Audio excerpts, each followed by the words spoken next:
What's happening, gang? How's everyone doing this fine Sunday morning? We've got 16 people in here already. Jeez, oh, beat. Embarrassing. We have breakfast on the screen. I did not recreate the breakfast banh mi. Actually, I had bought some bread, but I used it for something else. So, what are you going to do? So we made the traditional McLucha or the Lucha McMuffin with egg, sausage, and cheese. A fine apple maple sausage. Of course, good bacon, fresh deli cheese, and I had some frozen hash browns. So I felt like having some hash browns with it. What the hell? Fry those things up in the air fryer, and they're delicious. It's just potatoes, but good stuff. All the good. How's everyone doing? Let's see. We got Collector Invest. He says the end is not near, that we just need to move to different brands of watches over time. We got Mathis, who's in the house, and he also says he went to bed early so he can catch the Lucha show. Mathis is the best. Let's see. Collector Invest still touting the Timex. Logan Hall's in the chat. Logan Hall says, happy Sunday to you. Love the Seamaster SMP 300 in your avatar, of course. We got BW. Good morning, BW. How you doing today? The Watch Colony is joining us today. Hello, Watch Colony. In Lucha we trust. In Lucha we live. In Lucha we fly. Very cool. Very cool. Patel Philippe. Tan, how are you, sir? Good to see you. Sorry, my buttons are off today. So he says, in the vote of confidence, Honky Tonk Man only received 70,000 votes in favor and 600,000 votes mailed in that said they disliked the Memphis legend. Turncoats, yes. The Honky Tonk Man, one of the great intercontinental champions of all time. Watch Colony. Lucha, Lucha, Lucha. Say with Mathis. The LWO. Yeah, we're gonna have to, Tam. We're gonna have to have a total wrestling show. We're gonna plan this and just to get Mathis and whoever else wants to come on and just talk old school professional wrestling. Mathis reminds us that and Patel that when Sting beat the shite out of the entire NWO was the day Mathis was born. Putting everyone in the sharpshooter. Thomas Burnett, very wise man. In fact, they did a real good show yesterday. If you haven't checked it out, the Escapement Show on YouTube. It's a little early here in the States, but it comes on 6:30 in the morning every other Saturday. And they did a nice summer watch collection show yesterday. I always feel bad. I can only listen to some of it because I have to go to work. I have one of those jobs that I have to go to. So Saturday's usually a big day. So what are you going to do? We had a good day. All things being equal, it's been a slow month, but we had a good week. So the comeback is on. The second half comeback is on. But Thomas says the end is always near, but further afar. It's never over. Yeah, is it ever over? Is it ever over? Johnny O says good morning. I'll get you to in a second there, Nathan. Orko's in the chat. Good to see Orko as always.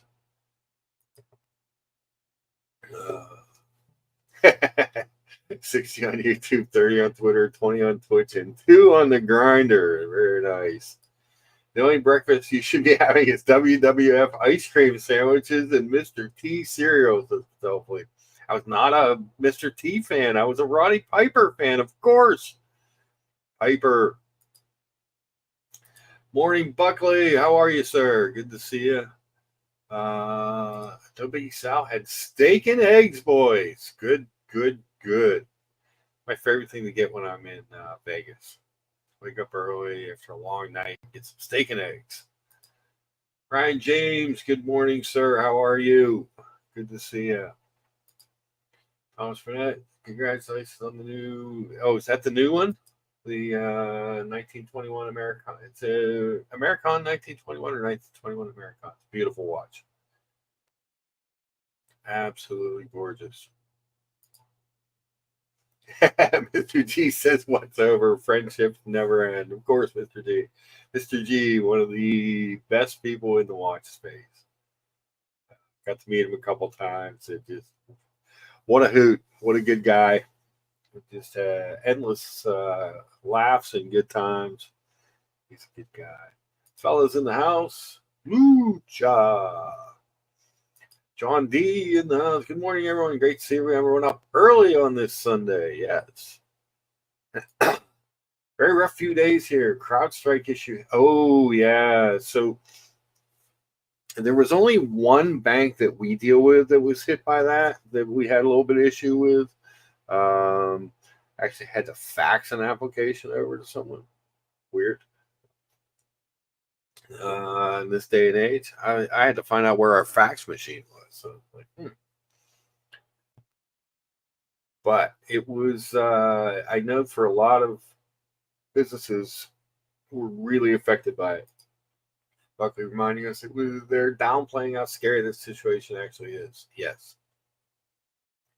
Yes, they are. And they do that a lot. It's sort of like, and again, I'm a very centrist person politically. But when I saw a clip of some woman on MSNBC, I think, saying that Biden having COVID at his age is similar to in bravery or strength to Trump standing up after he got shot. I was like, really? Is that where we're going with this stuff now? I think we need to find a better candidate. John D says today commemorates the 55th anniversary of the first steps on the moon. Yesterday was the moon landing, and today is the first steps. International Speedmaster Day, which is a weird thing. As much as I love Omega, I'm actually wearing an Omega as we speak. The Omega Specialties CK859. Great watch. Beauty. Number 237 of roughly 3,000, I believe. That's so small. But I don't own a Speedmaster. I have 3 Omegas and no Speedmaster. I have the Aquaterra Summer Blue. I have the S&P 300 Great White and the Specialties CK859 and no Speedy. What's wrong with me? I'm not really a chronograph guy, I guess is really what it comes down to. And the Speedy I like the most is the 57, but I would want an automatic. I like automatics better than manual line.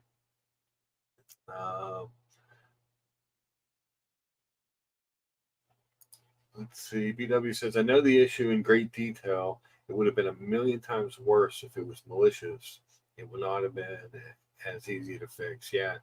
That's, the CDK thing affected us to a minor degree. I know Sean a lot more in his dealership, but that was a big thing too. People don't realize how bad that was. And again, like Buckley was saying, they sort of downplay, poo-poo it, make it seem like, oh, it's not that big of a deal. It's a pretty big deal. Mr. G, Miami crew had to have an emergency sit-down meeting because of you and your recent stunt. What did you do? I haven't been paying attention. I've been working a ton. I have one of those jobs that requires me to work 50 to 60 hours a week. So I've been missing some stuff. My boss was on vacation the week before last. So I went bell to bell 6 days and didn't take much time off this week. Did leave a little bit early on Friday to do some yard. I had to get a new weed eater. My weed eater died. So I went with the Black & Decker again. The thing was 7 years old, but I have a bunch of batteries that work for it. So a couple of people were trying to get me to look into other stuff. I'm like, yeah, but the batteries. I have batteries for these. So I could do two hours worth of work out there on the batteries that I have. Cut the grass a little bit. Didn't really need it that bad. Just some weeds were growing up because it's dead. It's been dry. And I think I shared with you guys my front yard. In fact, I have a picture, or maybe I don't. I don't think I posted the picture. I posted it in the story. My front yard, because I live on the corner, and that huge tree that came down had kept that part of the yard so shaded for so long. It's just without any rain, it's just dead grass. It's terrible. Patel says, Lucha, who had the best DDT finisher?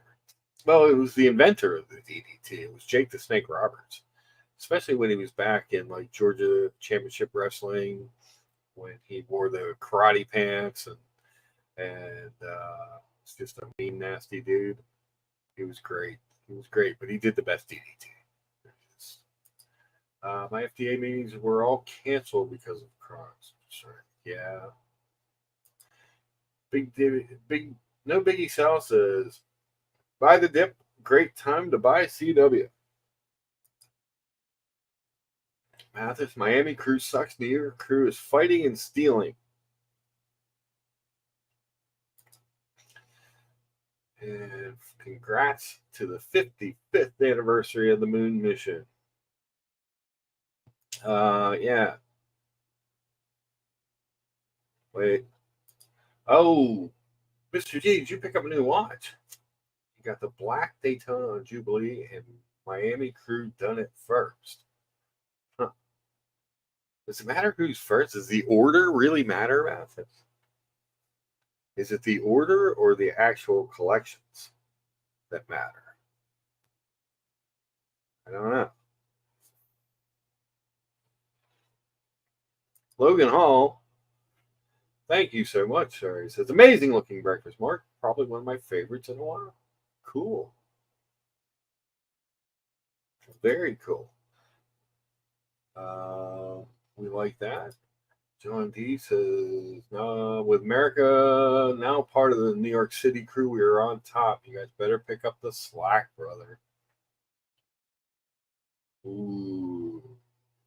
Buckley says, the New York crew is number one. You guys can fight over second. And then Mathis says, John D, it's not over till never mind. Well, Mr. G, what crew are you a part of? Are you still Pennsylvania crew? Are we still going to make a Pennsylvania posse?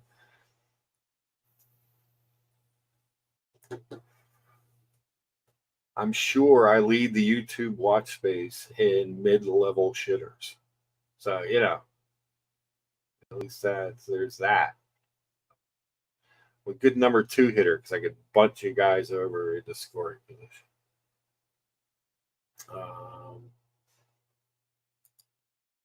Who are your favorite entries for the two? We'll have to go over and check that out there. I'm sure it'll be something that everyone hates. I'll let Nathan on in the background. Nathan, how are you? Good. Good to see you. We're going to go look at the 2024 GPHG nominees. Are these the nominees or are they winners?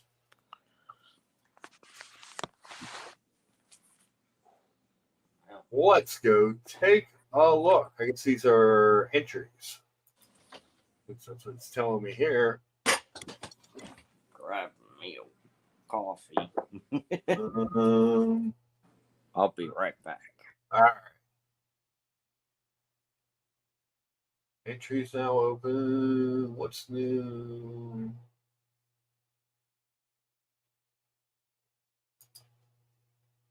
Huh. It's not giving me a lot of stuff here.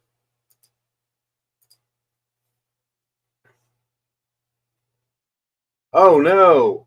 Mr. G says, Lucha, I think we'll stick with the New York crew. New York number 1. The Pennsylvania crew is over? Oh, do I need to resurrect the crew? Jeez, oh, Pete. That's terrible news, Mr. G. Mr. G, who once convinced me to drive across the great Commonwealth of Pennsylvania to visit him because, hey, it's not that far. Why haven't you come to visit? I believe is what he said. And now he's abandoning the crew? Oh, no. You know what we say to that?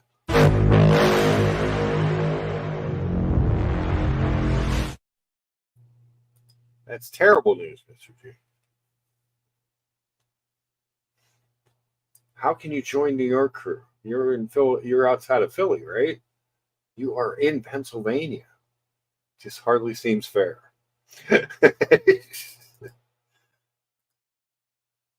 All right. So where was Patel? On the GPHG side, I didn't see the nominee.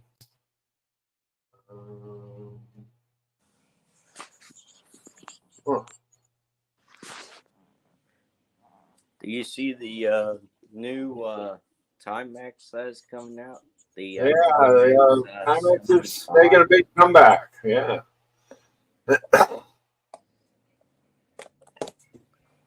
I think they're having like pin What's that? series coming out, a new one. Yeah. And I'm interested in the 75 remastered. Yeah.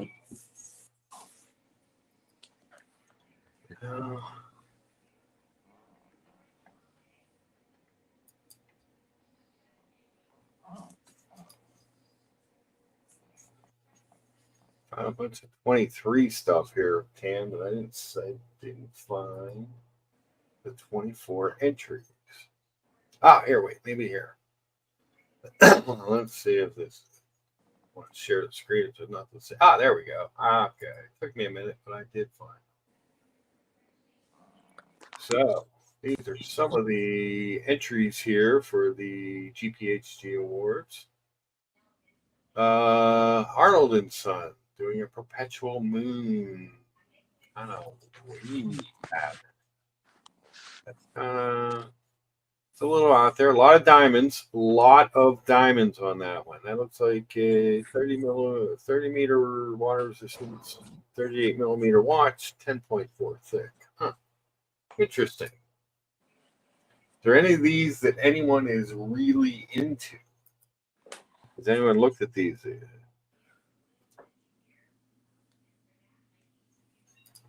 Absolutely, you can, Jen. Good to see you again. Yes, request denied. Mr. G wants to know how many Daytonas do you need? Too many? It's a small watch. It's kind of a girl's watch, I think. Mr. G, I don't know. It's really small wristed. You need like 1 million. That's a lot of. That'd be a lot of Daytonas.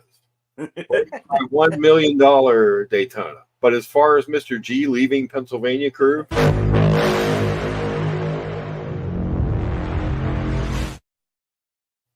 he's been denied. He's been denied. All right, so looks like these might be some of the ladies' watches here. No, maybe not. Maybe it's a little bit of everything. Fabergé with the rainbow gem set piece. Hermes, this is really kind of boring looking. It does not look like much at all. I know people go a little gaga over some of these Hermes watches, but it's never really spoke to me. But this one in particular just looks a little plain for trying to win an award. I've seen this Fears watch before. This is the Red Cliff. It's like a 39.5, 39.5 date cherry red. I've seen a couple articles and videos on this watch. I got to handle Evan G has the he doesn't have the Red Cliff, he has the other Fears. It's actually a really nice watch for what it is. But they're not cheap watches, but they're very well put together. And the purple dial on his was really, really nice. Tag Horror with an Arc Eraser. Van Cleef and Arpels. This is kind of interesting looking. The Lady Jour Nuit. This is an interesting looking watch. Mute the background noise here there, Nathan, for a little bit. Genji, she loves the Raymond Weil in blue. We'll go look at that again. Sorry. It's hard because when I flip off this thing, I can't see the chat. I need to set up a second screen. I know. I get it. I know.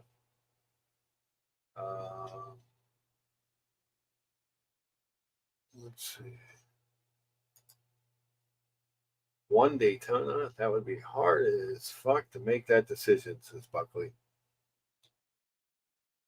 The BCHH World Timer was nominated for ladies' qualifications. Patrick, good to see you. Hope you're well. The Triple Exquisite Hour is cool. Collector Invest has shown us his coffee. I, of course, am drinking the Trenta cold brew with no ice because I'm a sick, sick man. Don't ever forget that.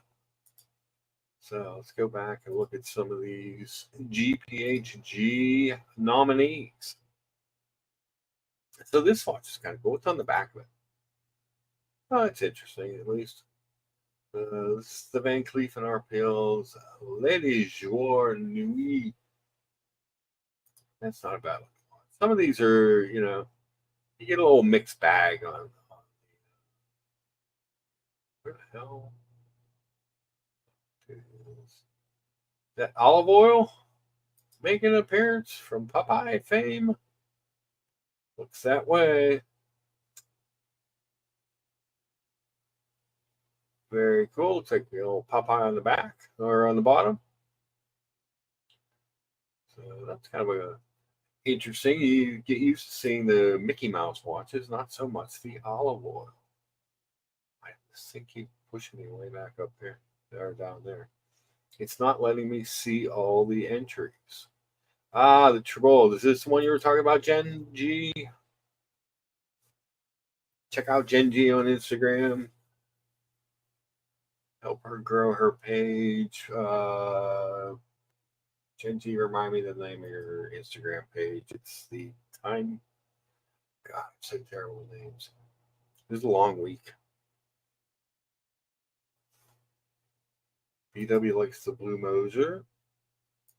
Genji likes the Chopek Doll and the enamel like the Blue Crater. Yeah, those are good stuff. So that's the troll. Timepiece temperatures. Thank you. I didn't want to get it wrong. I'm like, I know it's something. Yeah, so check out Genji on Instagram. Help her grow her page. Like I always tell you, there's a couple things I always tell you guys. First, say something nice to someone. Do something nice for someone. Be the light you want to see shining through others. That's how true change is made in the world. And support people who you enjoy. So if you enjoy someone's content, it's incumbent on you to support them. Not necessarily financially, but at least, with likes and subscriptions and stuff like that.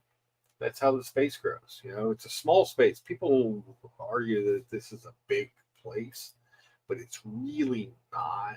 I mean, the watch YouTube space, the watch, in the grand scheme of social media and stuff, not very big. Not very big. We got 26 people watching. We've only got 11 votes. Oh man, 2 of those are me. So that means a whole bunch of people need to smash that like button and upvote the stream, please. We try to get between 40 and 50 a week. We've been kind of consistently in the 50s more. So getting over 500 views now. So we like all that stuff. But yes, Timepiece Temperatures on Instagram. Help Gen G grow. Triboli, yeah, it's an interesting looking piece. We're gonna go look at that here again. We just want to catch up on the chat. Collector Invest is having his mocha flavored coffee today. Very good. Patrick B. Be kind. Buck and Billy Ray Smith. Good morning, Boston Collector. Hope everyone's enjoying your Sunday. Yes, hope Boston Collector's enjoying his Sunday too. There's another guy. Subscribe to the Boston Collector channel. Good guy. Very amazing watch collection and a very charitable guy. So we like that. Those are all good things for everyone. I've been liking to I've liked to see some of the more charitable aspects of what's been going on in the watch space. I think it's let's face it, it's incumbent on us to make the changes.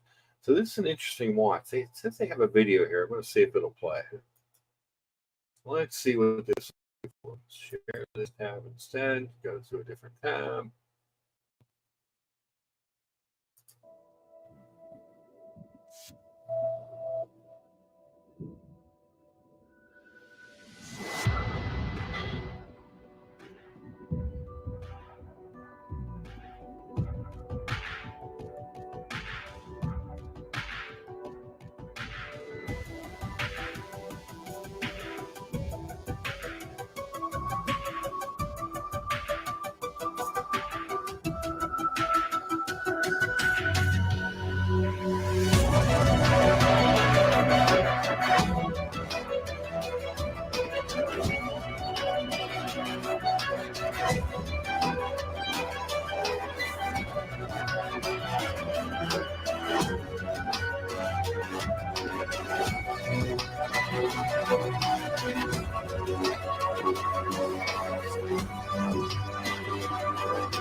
All right, well, that was interesting. I guess that was worth the watch.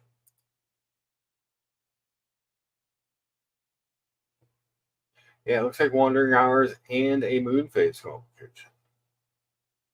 There, 10. Kind of cool. Custom made Starry Sky dial. 38 and a half. Small watch. For all that going on in the dial. I think.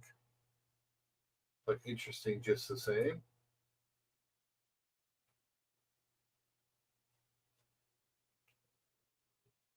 This thing keeps, when I go back, it's going way back, way back, way back.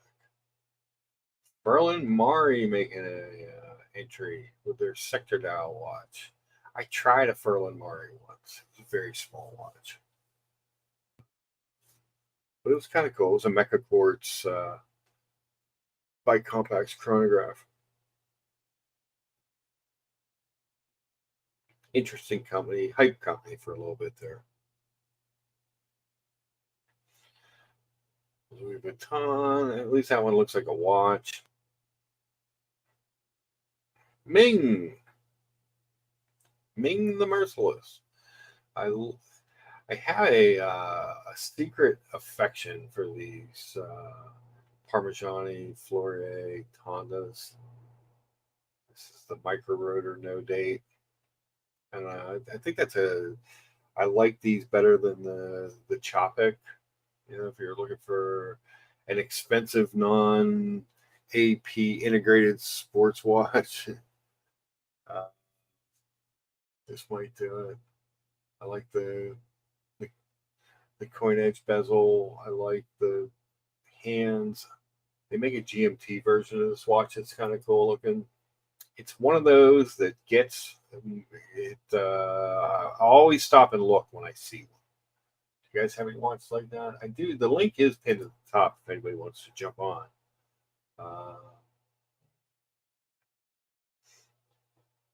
Let's see. And says the Lyrique #2 is Bill Sanders' project. It's in the running. Cool. Go look at that one here in a second. It's hard because there's so many. The pin is linked. The link is pinned. We'll drop it again just in case. Somebody wants to come on and chat about some of these watches. Tan, you need to jump on at some point and tell me when you want to do Lucha Wrestle talk with Tan, Mark, and Mathis.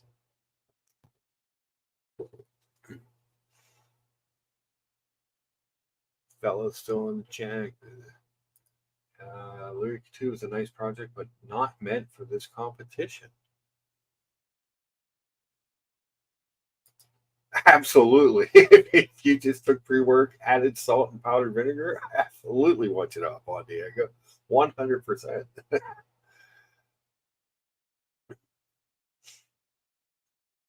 That's the kind of entertainment people are looking for. All right. So did I pass this lyric? Every time I go back, I tab back on this thing. It pushes me further down the list than where I was. So I've been missing some things, I'm sure. Apologize in advance. The Gerald Charles watches, I don't know, there's something about them that I like. I like PGs. It's kind of a cool, different watch. Probably never something I would own, but a good looking piece. Oh, good. Bramont's in the running. Bamford with a Snoopy. Bernard Lederer. Kind of a regular looking watch. Berneron trying to make it crash. Um, hmm. Let's just keep going. IWC with a Portugueser that just kind of looks like a Portugueser. The Ming is actually kind of cool looking in its own weird way. The Arnold and Son entry, the Armstrong's cool looking. Beauvais, Bulgari, Burn. Luckily, owned an Octo. I've just never been crazy about the shape and stuff of it. It's supposed to be, they're thin and great and awesome and all that. I appreciate what they do. I just don't know that it's for me. Fears Brunswick. I think that's what Evan G's watch was. It was a Brunswick. It was a limited edition for the. It was for the Queen for an anniversary, but then she passed away, so then they stopped. But he was able to get one. I wore it in Philadelphia when I met him and tried it on. It was a cool watch. Grand Seiko just looks like every other pattern dial Grand Seiko that they have. Chopard doing the Open Eagle. Whoa. I think Jen mentioned this. This is this some sort of pendant watch? Kind of odd looking. Hmm.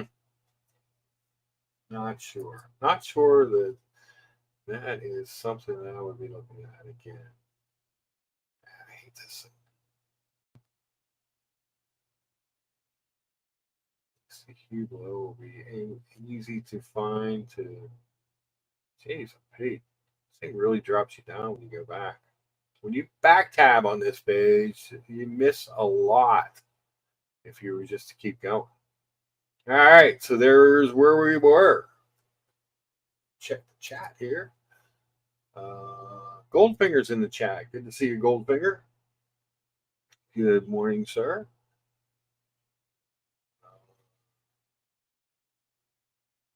Jen G says Voutilanen just makes amazing watches. Yeah. Oh, it's a pocket watch, says Jen.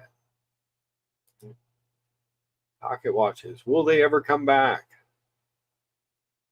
John D says Diego is getting jacked for Watch Time New York.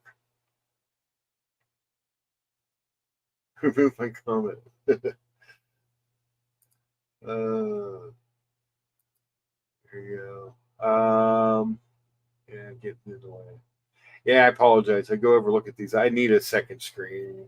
There's times. There are times when it would be easier. Louis Monet. That's kind of a cool looking watch. The Black Moon. I actually like that. I can get behind something like that. wish I had more pictures of it, but 60-piece limited series, 26,000 Swiss francs, 40.7 case. It's a little more universal of the case. 2 meteorites, 2 separate moon rocks, intensely black rock from a lunar crater. It's beautiful lunar meteorite, boldly modern, quietly technical.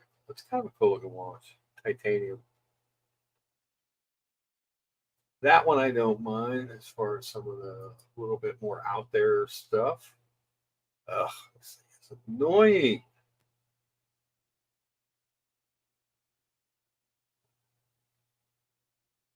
Yeah, what do you do?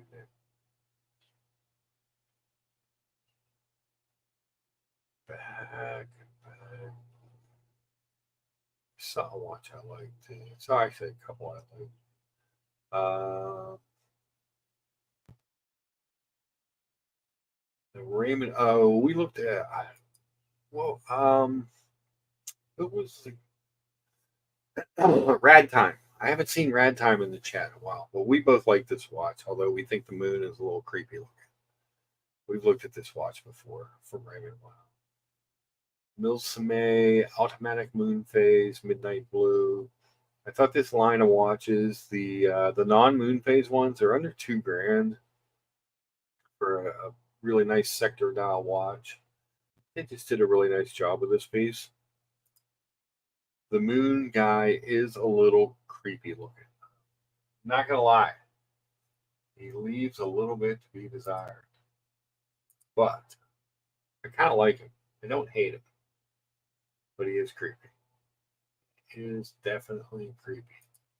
We've got 25 people watching and only 18 upvotes. Hurting my heart. Hurting my heart.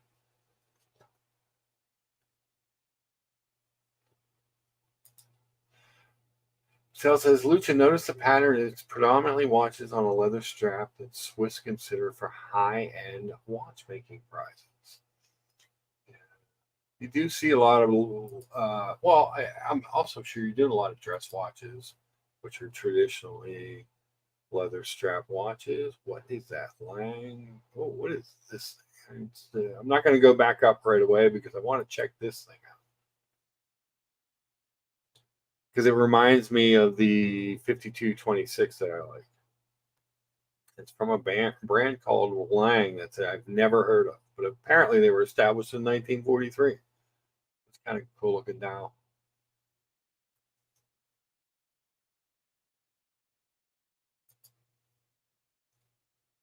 Oof. Back to where we were again. I hate this site. I like the watches. I hate the site. Is that insensitive to say? Let's see. The Vulanen is cool always. Okay. And that just looks like a black Navi timer from Breitling.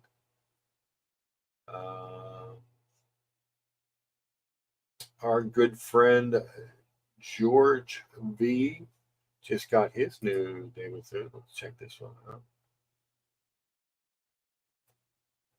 That's kind of a cool looking dial. So this is the David Thune kind of grand complication.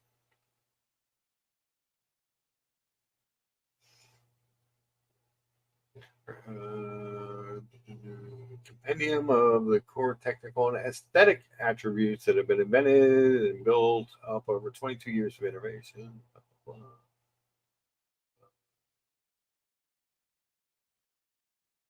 Yeah, it's cool looking. Back. That looks a little bit more like George's watch. But yeah, that's cool. David Thune does interesting stuff.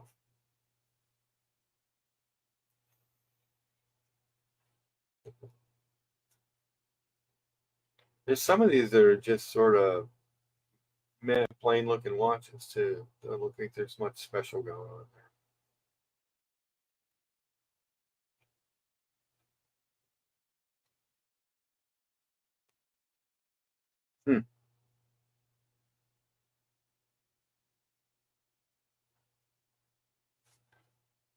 Tudor, I'm not crazy about that. I've seen that one. Somebody should have that on there. I love this IWC Tourbillon, and the only reason I really love it, it's not that I love the watch so much. I just like the fact that it looks like a jet engine. It's kind of cool looking. Since they do so many pilot watches, I thought that was kind of a cool way for them to go about it. Exhibition back, they do a nice job with their backs.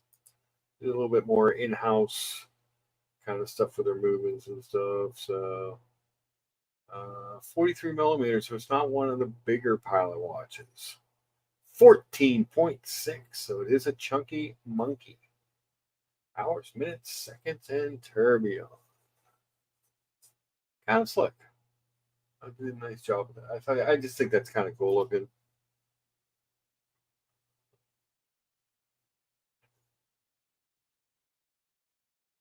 What do you guys think?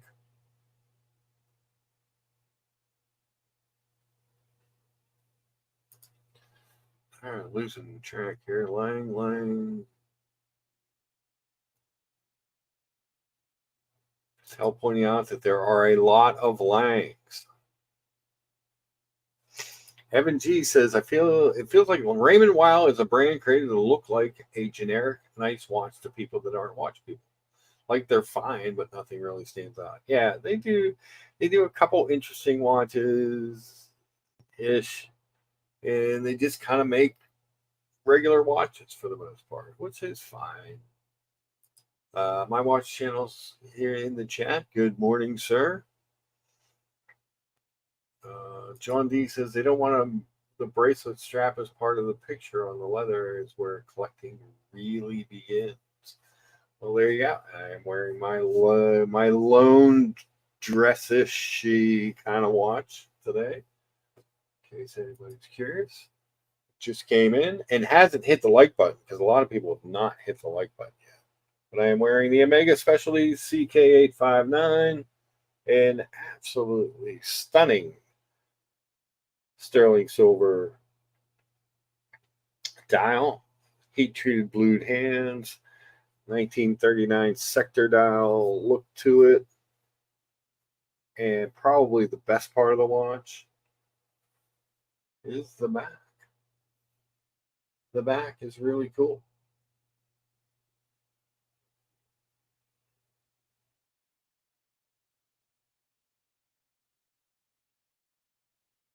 Absolute beauty. I don't wear it enough. Man, it's been so hot, and I hate to ruin my leather strap. But everyone complained when I put it on the Omega mesh bracelet. Nobody was happy with that. Dear Artifact says, morning, everyone. Hope you're well, Lucha. What was for breakfast this morning? Well, breakfast this morning, funny you should ask. We went with the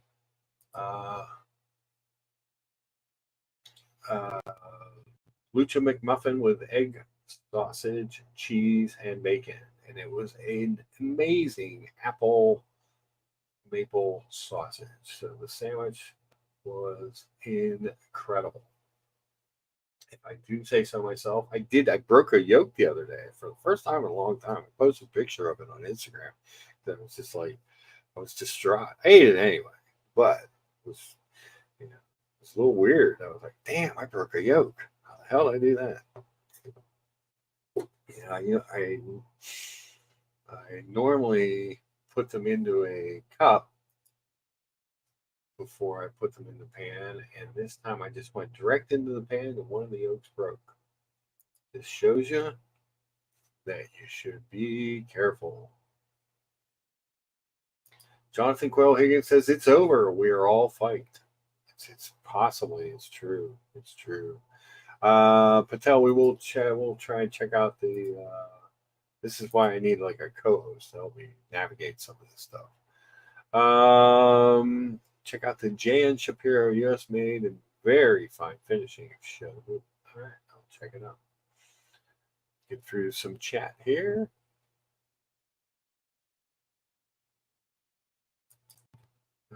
congrats on your BCHH World Timer being nominated another year in a row for Ladies Complication Prize at GPHG. We got Boo Forrest in the chat. Forrest says, Dan, you should go. FBJ Lang is too thick and bulky for you, my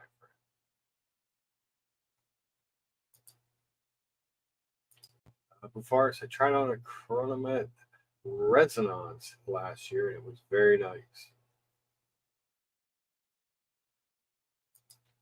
Jonathan Quayle Higgins says, Patel, that happens only to men who are confident in their sexuality. Very nice. Logan Hall says, Evan G. Frederic Constant is the same way. Take iconic designs from high horology, tweak them a little, equals fancy looking watches for the masses. The masses do love a fancy looking watch. Why, thank you, Gen G. I know you're a mega fan, but this might be the sleeper of all sleepers for Omega because they really didn't advertise it too much with it. They made somewhere around 3,000 of them. Mine is number 237. And it's just a great watch. And you would have thought they would have done more with it. CK is amazing. Definitely a future classic, says Dear Artifact, and highly underrated. It is very underrated. That breakfast looks yummy, Lucha. Thanks for sharing. It was a good breakfast. I was trying to get you. I felt bad last week. I didn't get a breakfast pick out there. You had to defend Frederic Constant a little bit. They at least try some weird shit, like that weird monolith silicone oscillator thing. The thing. Anytime you have to say the thing, that means much. So what are we looking for here? J.N. Shapiro. Let me go see if I can find something on J. Because this GPHG site is driving me mad the way it keeps moving my location on the list. We will go back to it, but geez, oh Pete, is there a Shapiro that you were thinking? There, 10.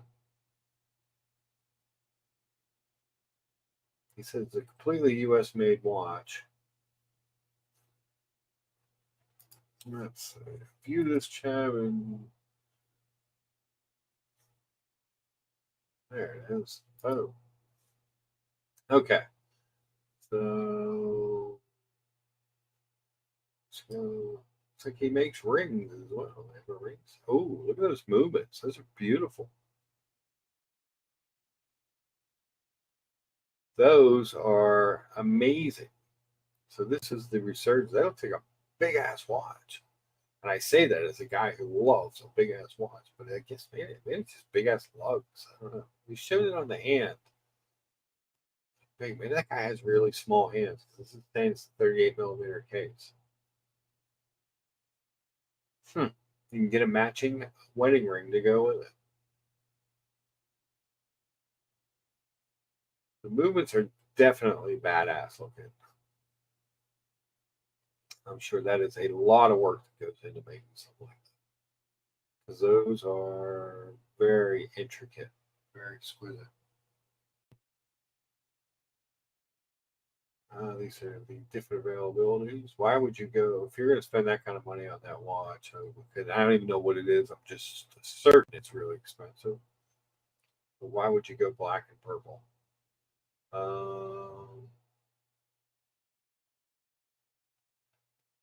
I like the white gold with frost, white gold accents. 85,000, $70,000 to $85,000. $70,000. You can get yourself a stainless steel or zirconia. Tantalum. Where's the tantalum? I don't know. Others. Yeah, tantalum's not there. I think the winner is this white gold case and accents, the frosted silver dial. To me, anyway. But man, I never even heard of these guys before. beauties. Absolute beauties. Evan G likes new tech, but not enough to spend $4,500 on something where I have no idea what the repairability is. Yes.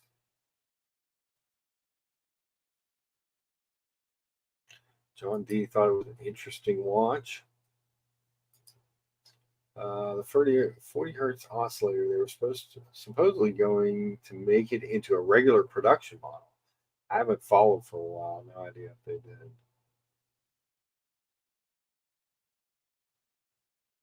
Shock rating for that thing, probably 800,000 Gs. Very Boudelaine in mind. That was, yes. I don't know. I'm just a lonely lucha dropping the link. Yeah, I agree. It's very Boudelaine looking there, Logan Hall. Gives you the vibe. Gives you the vibe. But those are cool watches. Expensive, but cool. I like it. We'll go back over the GPHG stuff here. See if we can't find something else to look at. Where did we leave off? I don't even remember. IWC's got a bunch in there, a bunch in the Tourbillons. We looked at the oh the Kith. I'm not a big fan. I'm not a big fan of the Piaget either. The Polo. Very dated looking to me. Late 80s, early 90s look. Not always considered the best time for fashion. Tag Heuer.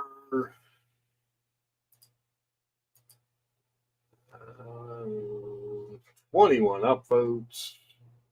25 people watching. What in the world is going on? People, we need more upvotes.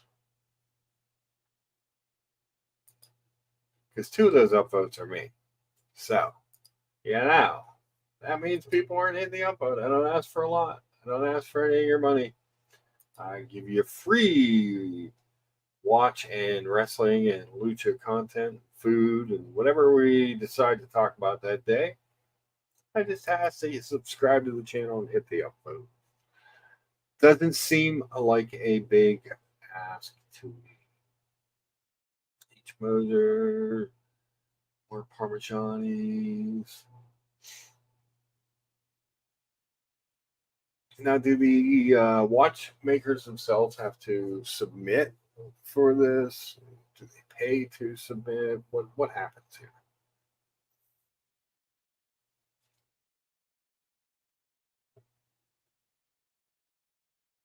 Chronographs.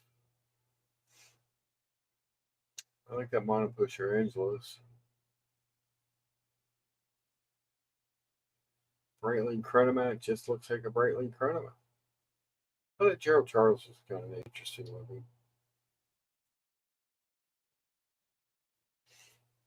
Chronomaster original, I believe that's a triple calendar. Oh, that's cool. Sports watches, Bamford with the California dial, Bulgari, Bremont. These are all watches I would never even look at. The Hugo's not bad looking for just a time only Big Bang. Chopek with the green meteor dial. Ming back in again. IWC, that's just a regular performance chronograph. Which I actually like the watch, but it doesn't seem like much special to the Oris Aqua State. That just seems like an Aqua State.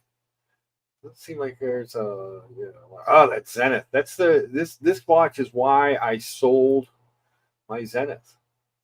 I got out of the Zenith business after seeing this thing come out. I was so disappointed that I left the brand. Patel says, yeah, it's by submission. Some brands don't take part ever. AP has the most GPHG awards over time. Cool. John D says you have to pay to enter like a PR ad campaign. Okay. If I was paying money to enter, I wouldn't enter this Zenith. That's for sure. Sorry, I owned a Zenith Defy Skyline. I was a brand ambassador in a lot of ways. I liked my Skyline. And then they came out with this, horrified me. Everything else they looked at, they made that suddenly became like a homage looking watch to me was really disappointing. Really disappointing. Alpina with the Sea Strong Diver Extreme. It's another one that looks like it's trying to look like something else. Huh. Jewelry watches, artistic crafts. I mean, you can do a lot with a watch. And Ordine, is this the one that PG got? Because I remember he was talking about they said he could a choice of a couple. I'm pretty sure this is at least one of the choices he was looking at. We like the style. It's different. And Ordain makes interesting watches. They're like $4,000 range. Just beautiful enamel dials. They do exquisite enameling work.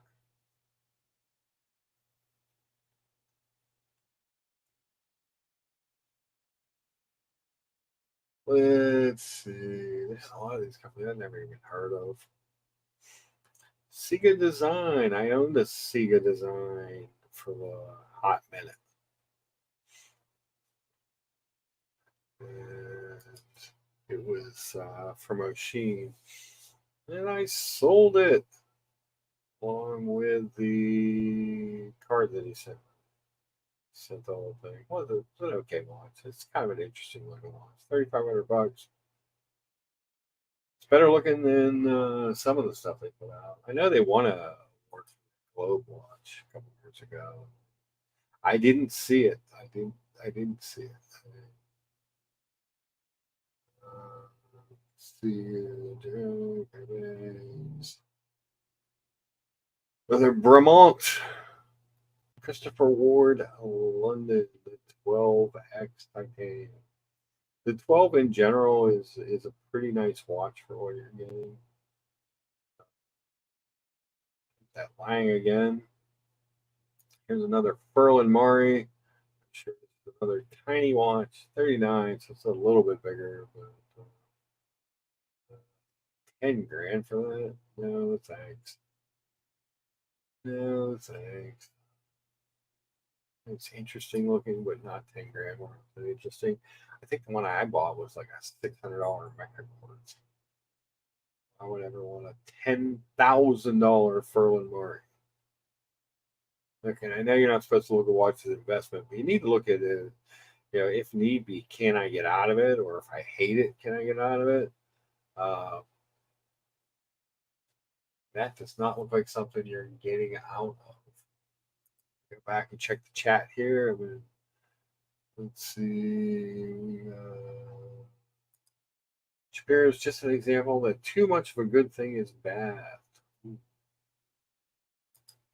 If you like enameling, Celadon also makes it. That's Benjamin Cheese brand for high horology. And Collector Invest, Nathan, reminding us that the new Timex will have a case of the 1975 Timex discount design with an automatic movement, see-through back, different dial color, and leather straps. Very cool.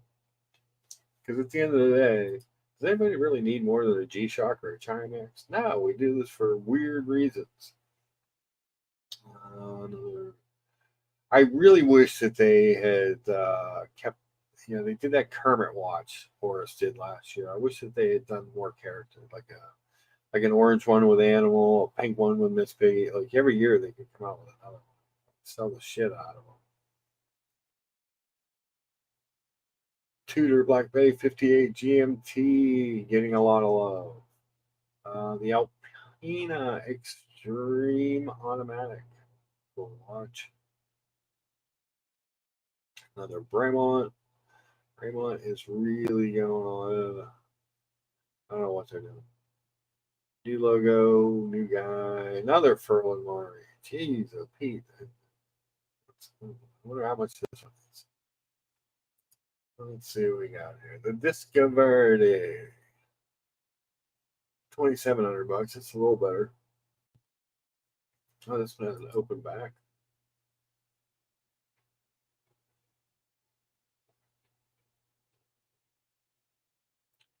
Let's see. Andrea Furlan and Hamad El Mari's intention was to return to this vintage disco universe.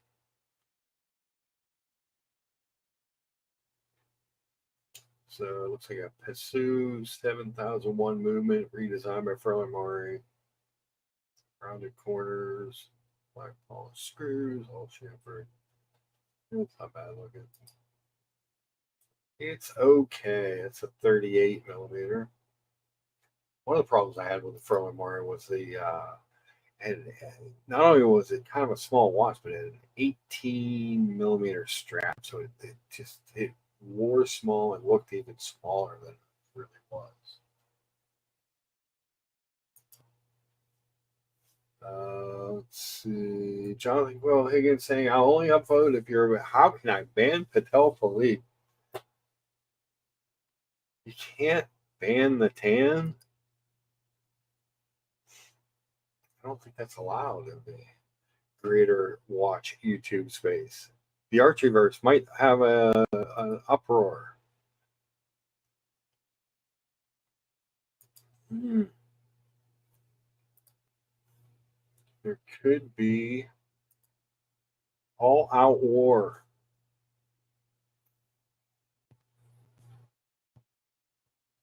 This Christopher Ward is an interesting looking watch. This moon phase they did. Christopher Ward does some, I mean, they do some kind of plain looking, ordinary stuff at a good price.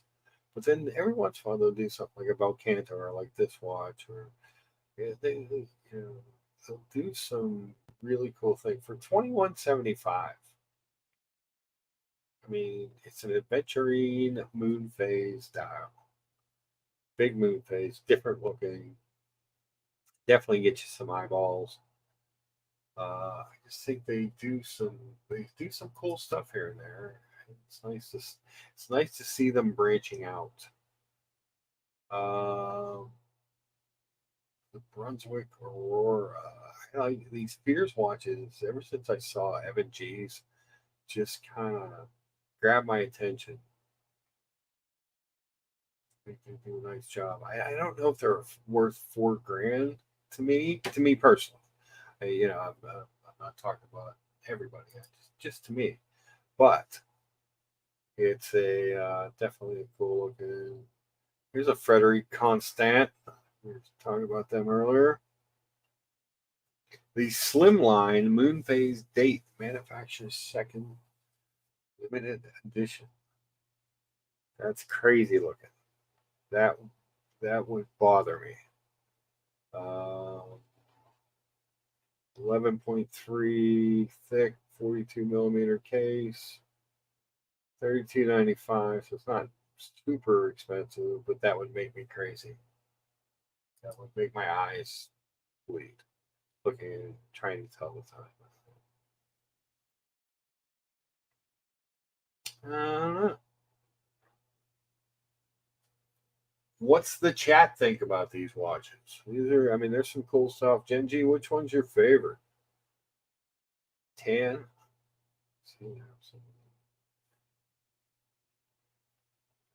There's a lot of them that are good looking, but it's just like stuff I wouldn't buy.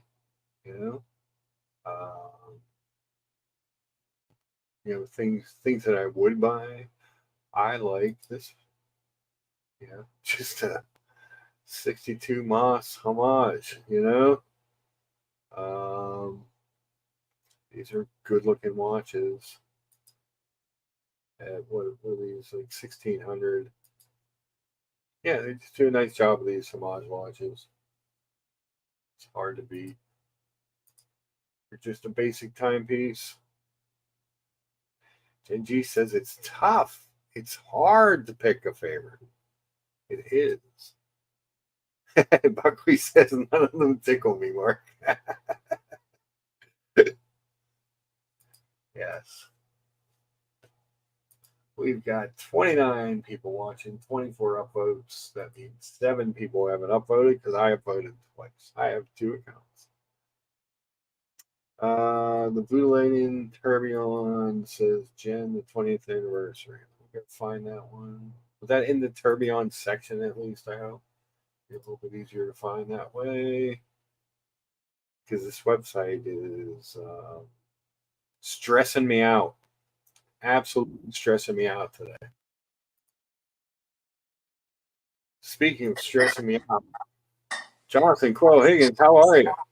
Hey Mark, how are you? I'm good, sir. What's happening? I'm just watching your presentation of the GPHG.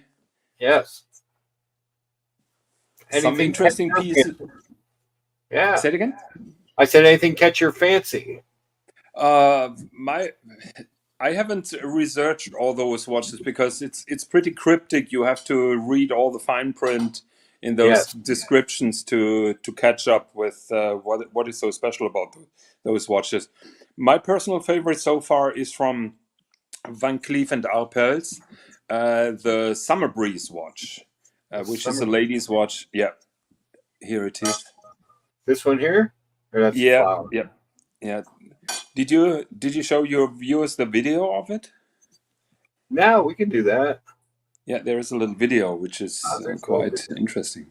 Yeah, we showed the one video. Let's pop this one in there. So with the okay. Okay, we'll show this real quick for everybody so they get a good look at it.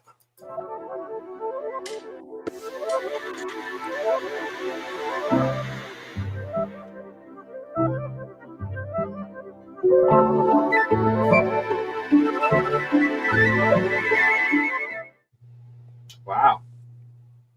So that's kind of cool. So yeah, they're making those romantic complications, and the highlight of their complication they introduced 2 years ago, which was the watch with the flower blooms that opened. So you had. I remember that. Yeah. Yeah, and I had the privilege to see this watch last week in London, at the Van Cleef boutique at Harrods. And I became even a bigger fan of Van Cleef and Arpels. So you see the reverse side and that rotor. Yeah. The blue field is the rotor that is spinning. Okay, I was going to ask, is that the rotor? So yeah. Just showing the rotor in a floral scene. And then everything else is underneath that plate. That's beautiful watch. Yeah, what is nice on this watch is apparently those flowers, they are moving slightly. So it is again an automaton watch, and apparently those butterflies indicate the hours, and I'm pretty sure the minutes you can read them sideways. So it's a so-called discrete or a tucked function. Yeah. And I like those artisan romantic watches that they put out. They never win a prize, but I really like that. Yeah. I mean, it's a lot of work. It's the craftsmanship in it is what gets. Yeah, not only the craftsmanship. I think to have this kind of idea, I think the entire concept for being so unique that nobody else does those complications, and to consistently putting out those romantic complications is worth mentioning because that is a very unique approach, very niche, super small niche, but I find that very interesting. Yeah, very, very interesting. I agree. Yeah. Nathan, Nathan, I fear for your health. If you ate 40 White Castle sliders for breakfast, that can't be good for you. That can't be good for you. So you asked the question earlier.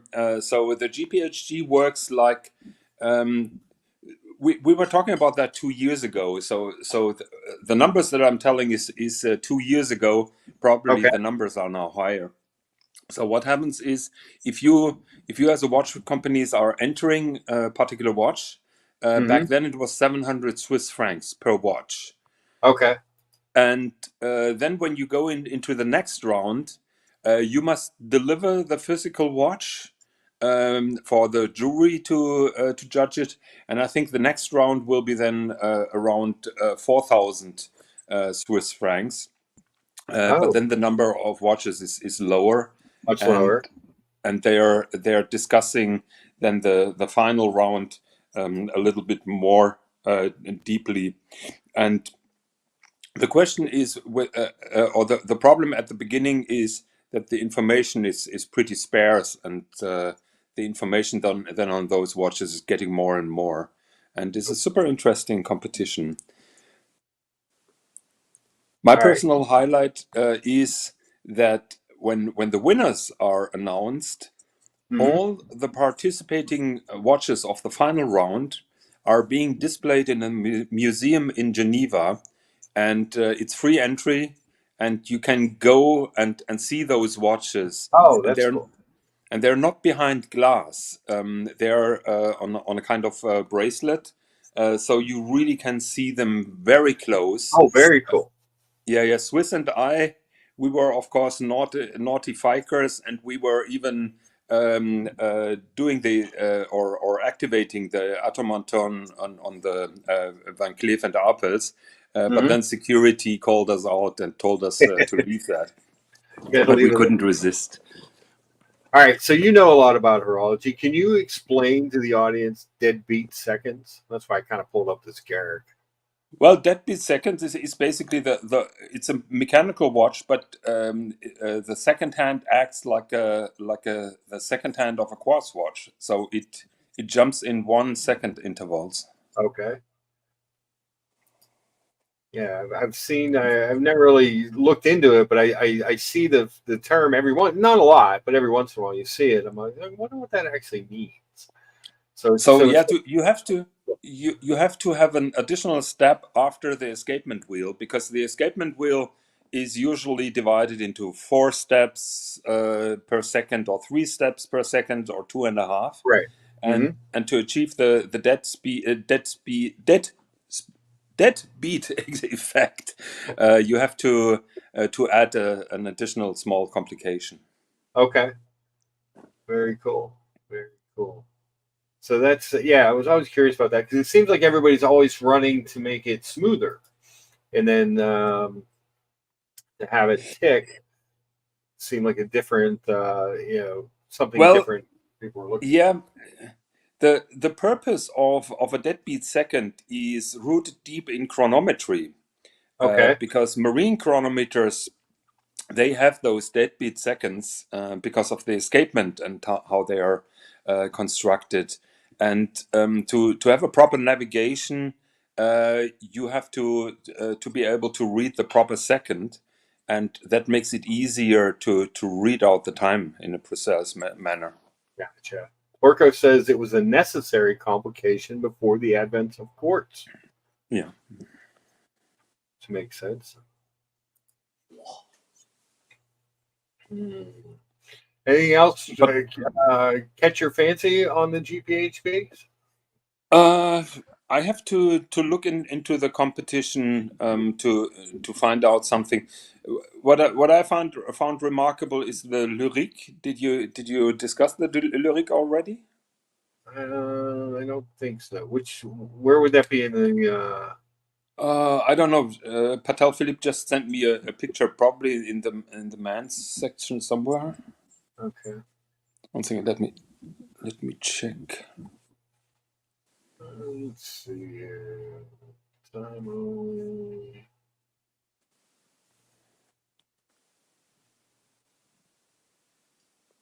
Oh, here you go. Here's the lyric.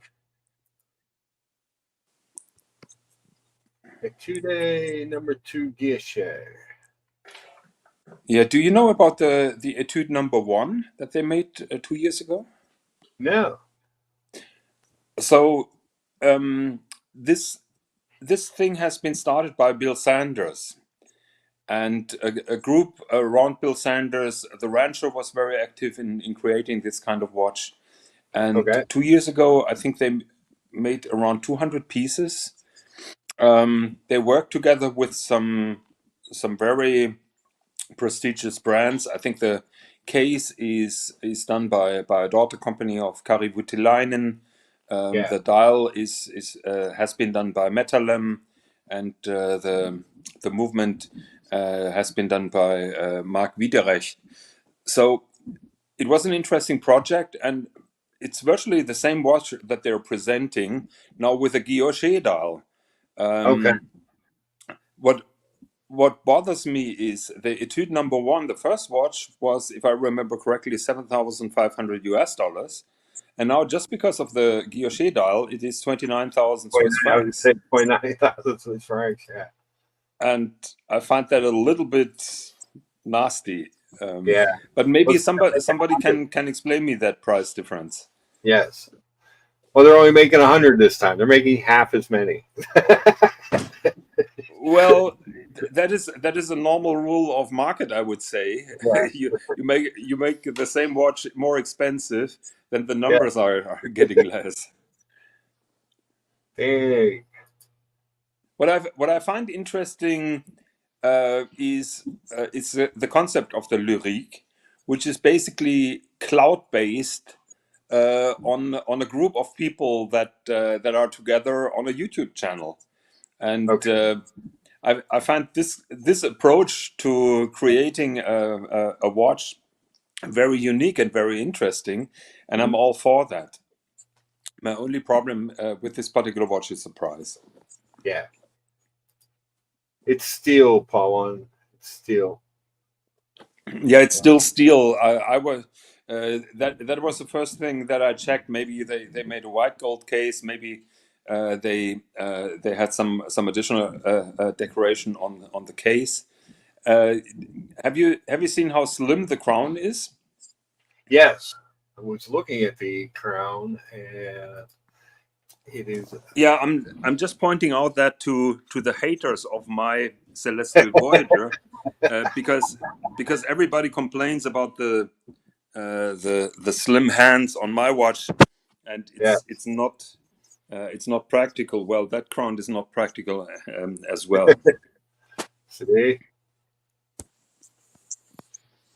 So I'm just going to read this because this talks a little bit of what you were talking about. An international group of watch patrons banded together to create the Lyrique Group.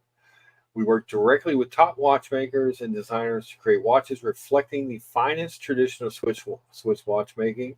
We support the development of new and creative watches, movements, and techniques grounded in craftsmanship developed over the centuries. Very cool. So they were just saying with a lot of words what we said previously. Just a much more flowery version.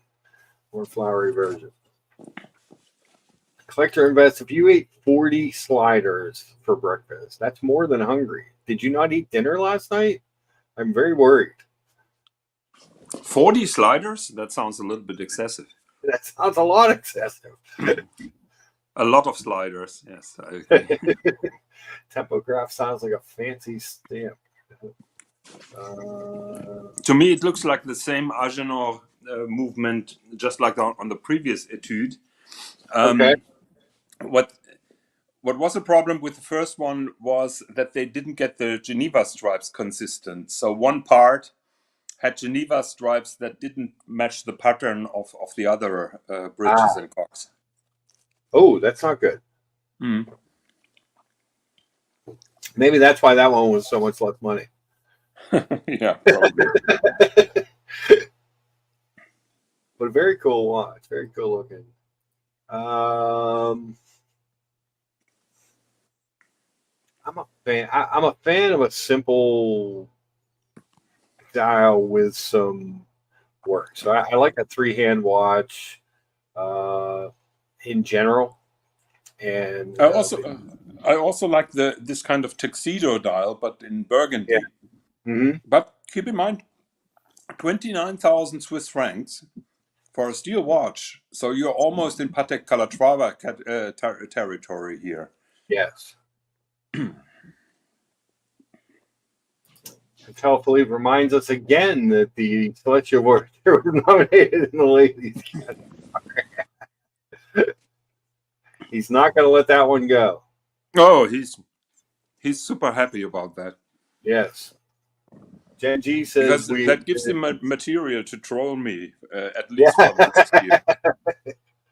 He's got 12 months coming. There you go. Yeah. Gen G says, we all know the Collector Invest is watching from the bathroom. Yeah, if you had 40 White Castle sliders. Ooh, that's brutal. Moser bought a majority stake in Agenor. Huh. And that is true. Mathis is laughing. Yeah, so yeah, Mark, go ahead. Mark, can you please ban Patel Philippe the next time that he mentions the ladies' watch? And you can't ban the tan. You can. It's great fun, I can tell you. It's very fun.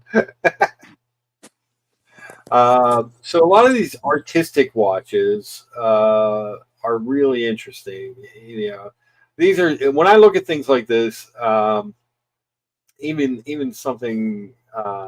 Here, we'll just pull up this Louis Vuitton.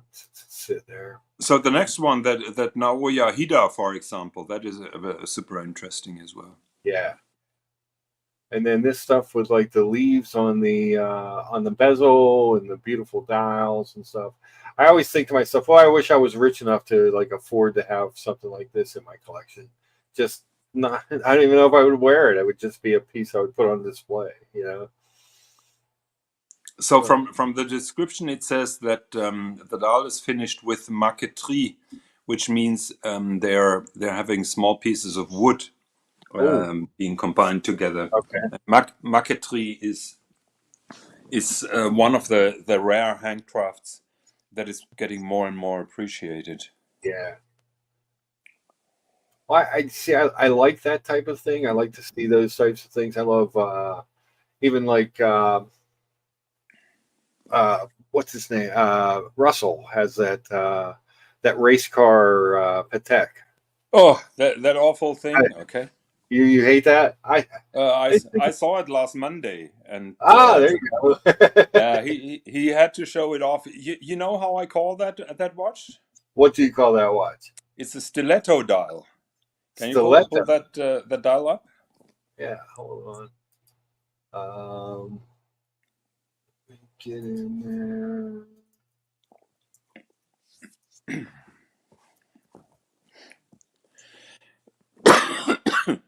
Good picture right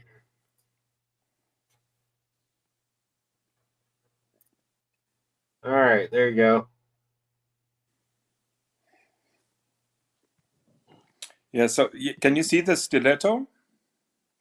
The stiletto? No, I'm not sure. There's a white stiletto on the upper left corner. Oh, I don't think I ever noticed that before. You know what that really is? What is that? That is a big fountain in Geneva on the lake. Ah. And the wind turns it into a shape that looks like a lady's shoe. Ah, interesting. But I kind of like the watch. Actually, it's much nicer when you see it in real life. Yeah. But Russ then put that ugly, totally red strap on. I know that he's working with Jean Rousseau now for a decent strap. But how it is at the moment with a very bright red strap, I think it's intolerable. Yeah. Interesting. Can you go back to the GPHG site, because that Naoya Hida is very interesting. If they have the engraved model, yeah, that one. Yeah. Do we have a side shot of that? Yeah. Yeah. There you go. Can you see that deep engravement and Deep engraving in engraving the case in the flanks? case. Yeah. It's I think he's amazing. doing 3 or 4 of those, and the engraver must be 3. on Yeah. fire. Yeah. It I says really like it. 3 pieces. Yeah. 49.5 for 3 pieces. And the dial is friction plated German silver. Very cool. Yeah, it's not only friction plated; it is hand engraved. Those numerals Okay. are hand engraved and then filled with a semi-transparent lacquer. And I've been always a fan of Naoya Hida. He made this particular watch in steel. Okay. He introduced the moon phase now in steel and gold, which is a very interesting contrast, and the gold one with that deep engraving in the case band. Ah, very cool. Let's see. Mark, you should look at the Bernhard letter entries. Yeah, that is for sure one of my favorites. Okay. He won the GPHG 2 years ago, I think, 2 or 3 years ago. I think it's 3 years.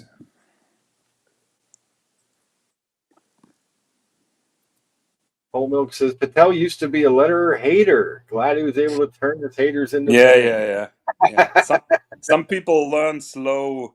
I remember. So Swiss and I, we were talking about the later CIC. It's called Okay. Central Impulse Chronometer. It's called very interesting escapement that he has invented.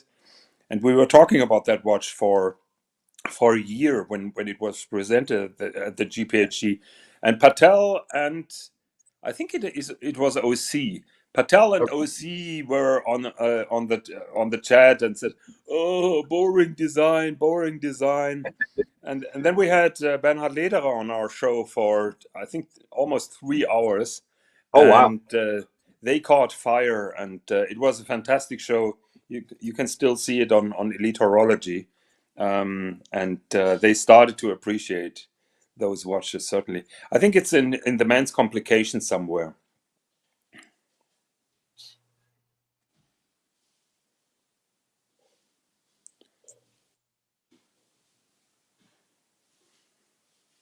It has a darker dial. This website is horrible. Yep. If you scroll up, it is divided by category, I think, on the left side, so it's Yeah. easier to Well, navigate by category. I was at the bottom, so I'm scrolling up. Oh, there you go. Bernhard letterer. Yeah, that's Central it. Yeah. Impulse chronometer. Well, that's interesting. Yeah, it's not interesting from the front so much. It is much Yeah. more interesting from the case back. They don't have a picture of the case back except for this. Oh shit. Okay. So technically, what makes it interesting is that Bernhard Lederer solved a problem or solved a concept that Abraham Louis Breguet thought out 250 years ago. And the idea was to have a natural escapement, but Breguet couldn't get it finalized. We Yeah. have certain variations of the natural escapement. Recently, Laurent Ferrier makes one, which in my opinion is really bad. Kari Voutilainen makes one, and in my opinion, the Bernhard Lederer is the best thought out concept and the Okay. most beautiful watch, because you can see that case back. That is not a flat crystal. Yeah. I That was is a just, super high dome, and it shows the movement in its entire beauty, and you don't see that on any other watch. because it reminds me, and I'm going to show you. I know this is, a Swatch Group shitter, but it reminds me of the dome on this, the back of that. Yep. It looks, when I see that picture, I'm like, that looks dome like the top of my watch. Yeah. Yeah, but you have a bezel that is part of the dome, isn't it? Yeah. Well, the bezel here, it, it's got a Yes. little to it, but you're saying the dome goes all the way out to the edge. Yeah. His Cool. crystal is actually glued on Yeah. because he didn't want to use a bezel to distract partly the side view. Okay. Very cool. Kesselwitz is in the chat. He says, "I love letter Earth watches, just way too expensive. Yes, you can justify it by explaining, but it's a hard sell to get collectors to pony up the cash." I totally disagree with Keslowitz here. In my Uh-oh. opinion, the watch is worth every single penny. The concept of the watch is it is two separate movements.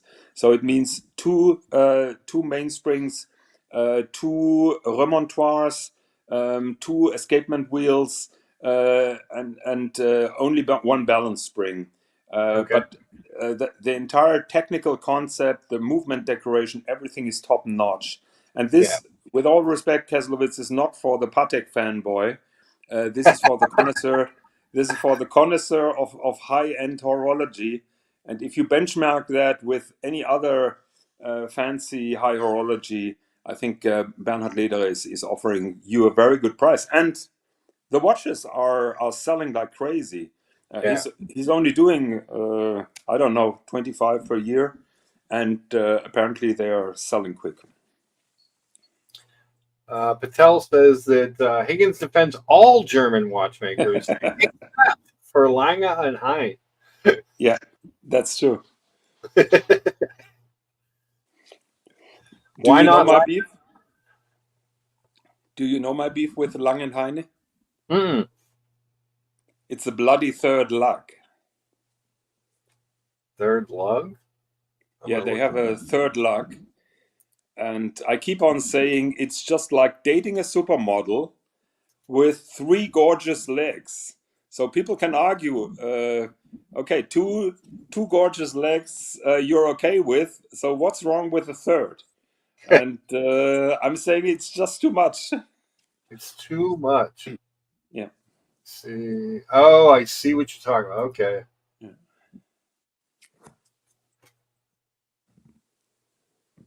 But their movements are gorgeous, particularly on that rectangular watch. That is Yeah. super nice.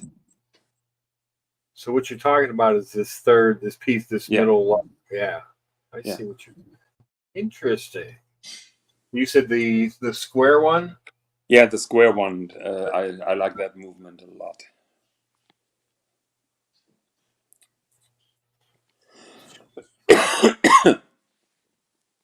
There you go. Yeah. They even do the third. They even do the third lug on the square one. So I guess that's they're trying to make their claim to fame. Yeah, it's apparently Marco Lang's shtick. That is how he started it. Unfortunately, he's not part of the company anymore. Marco Lang, the guy who started that company, is now doing his own watch under Marco Lang, which is also very interesting. Third leg is only okay. Gen G says third lug. Is that like a third nipple? Yeah. Awesome Paulon says it is the defining character of their watches. I agree. It is indeed. I'm not sure I like it, but I can see that you see what they're trying to do. Keselwood says, are there any German-made watches that go over retail? Oh, certainly, yes.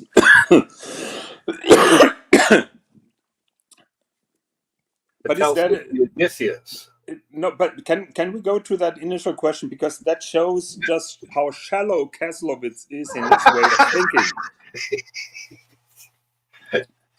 So Kaslowitz, dear Patek fanboy with your tint rosed glasses, the fact that some hype boys are jumping on the bandwagon of certain watches doesn't necessarily mean that those watches are better. or superior. It is just hype. That's all. Hype. So your question is there any hype? Are there any hype fanboys that are driving watches of German that are driving prices of German watches through insane levels? And the reply is yes. There are super collectible Lange and Söhnes that go over retail, but not sure if it's a good thing if they go above retail. That is not the norm. And to be frank, it's not the norm with a normal Patek Philippe as well. If you sell your 5212, no, you traded it in, you will take a financial bath as well. So Okay. yeah. He says these German-made watches sink like a lead balloon. Well, which is a good thing. Buying opportunities secondhand. You can get cool watches for reasonable prices. What's wrong with that? That's the way I buy, for the most part. Sometimes I'll buy new, but normally I am, and I'm not I'm a 10 grand and under guy. I admit that, you know what I mean? That's just where I'm at. I'd like to retire in 5 years, and yeah, that's where I'm at in my life. I totally understand that, and I still, that's still a lot of money. If I tell my friends what I paid for a watch, they think I'm insane. Yeah, totally, yeah. Yeah. So if I did something even more expensive, they did really think I was insane. But my exit watch might be a Patek. Okay, which one? The 52 skateboard tape dial? The 5226, just a simple Patek. Mhm. It's just a simple three-handed. Hold on. I saw it and I was like, oh, I like the look of that watch. And it's Calatrava. I'm bad with Patek references, so maybe you show the watch to us. We'll see if the page loads for me. Okay, there it loads. Just a simple watch. Okay, that's a skateboard tape dial. Yeah. Just I kind of like everything about that one. Patel says the grip tape dial. Yeah. I don't know. Have you seen that watch in real life?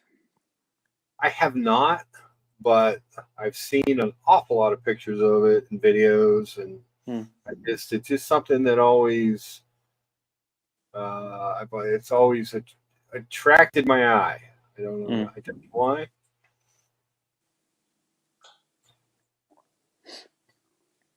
Kesselwood says if the demand is high, that's sort of a sign that people like it. Going over retail is a indicator of that. I don't agree with you. If the price is above retail, that's probably an indicator that 50% of the people who are demanding it are not demanding it for what it is, but are speculating on it. And that is how I see the hype. Nobody in their right mind is paying above retail for a certain watch out of appreciation of the watch. This is all speculation. Okay, I'm paying over retail because if I sell it, I can make even more money. That is how it goes. Okay. Let me look this one up there, Tan. Oh, shit. Okay. There we go. The 5226 is a stunner. A watch you can wear for any occasion. I hope you get it someday. A true girl. Yeah. Can I tell you what is wrong with that watch in my opinion? And Sure. this is only my opinion, and doesn't mean anything to you. So if you have a look at the reverse shot, you will see that the movement is too small for the case size.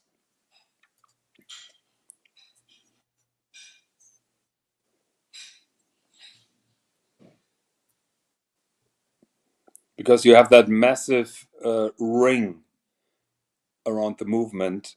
Okay. The problem is Patek is riding on that reference now for I think 45 years, and Gotcha. the concept of that movement was when Calatravas were in the range of 33, 34 millimeters. And Okay. now you have a big watch. I don't know how many millimeters it is, 40. So the case grew, but the movement didn't grow. Ah. And they're trying to correct that now with a recent generation of watch. So they're slowly trickling in bigger movements now. But this is one of their old movements. Okay. So this is the watch that Tan asked me about. Four limit. I mean, it's nice. There's something about the dial on the other one, on the 5226. It's the dial that gets me on the 5226. And I'm normally a guy that buys because I like the dial. There's something about the I dial. think Patel Philip was asking about the tourbillon. 1 second, let me check the question. Yeah, he was asking about the tourbillon. Oh, tourbillon. Okay. I don't think I would ever buy a tourbillon. Okay, I have to correct myself. Apparently, it's the updated movement now, 26-3300. Not sure if it's bigger. It still looks small.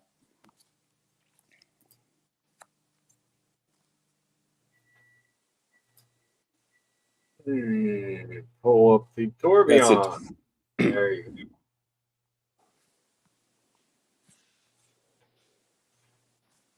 Yeah, I mean, I don't hate it, but it's, again, I'm a less complicated dial guy.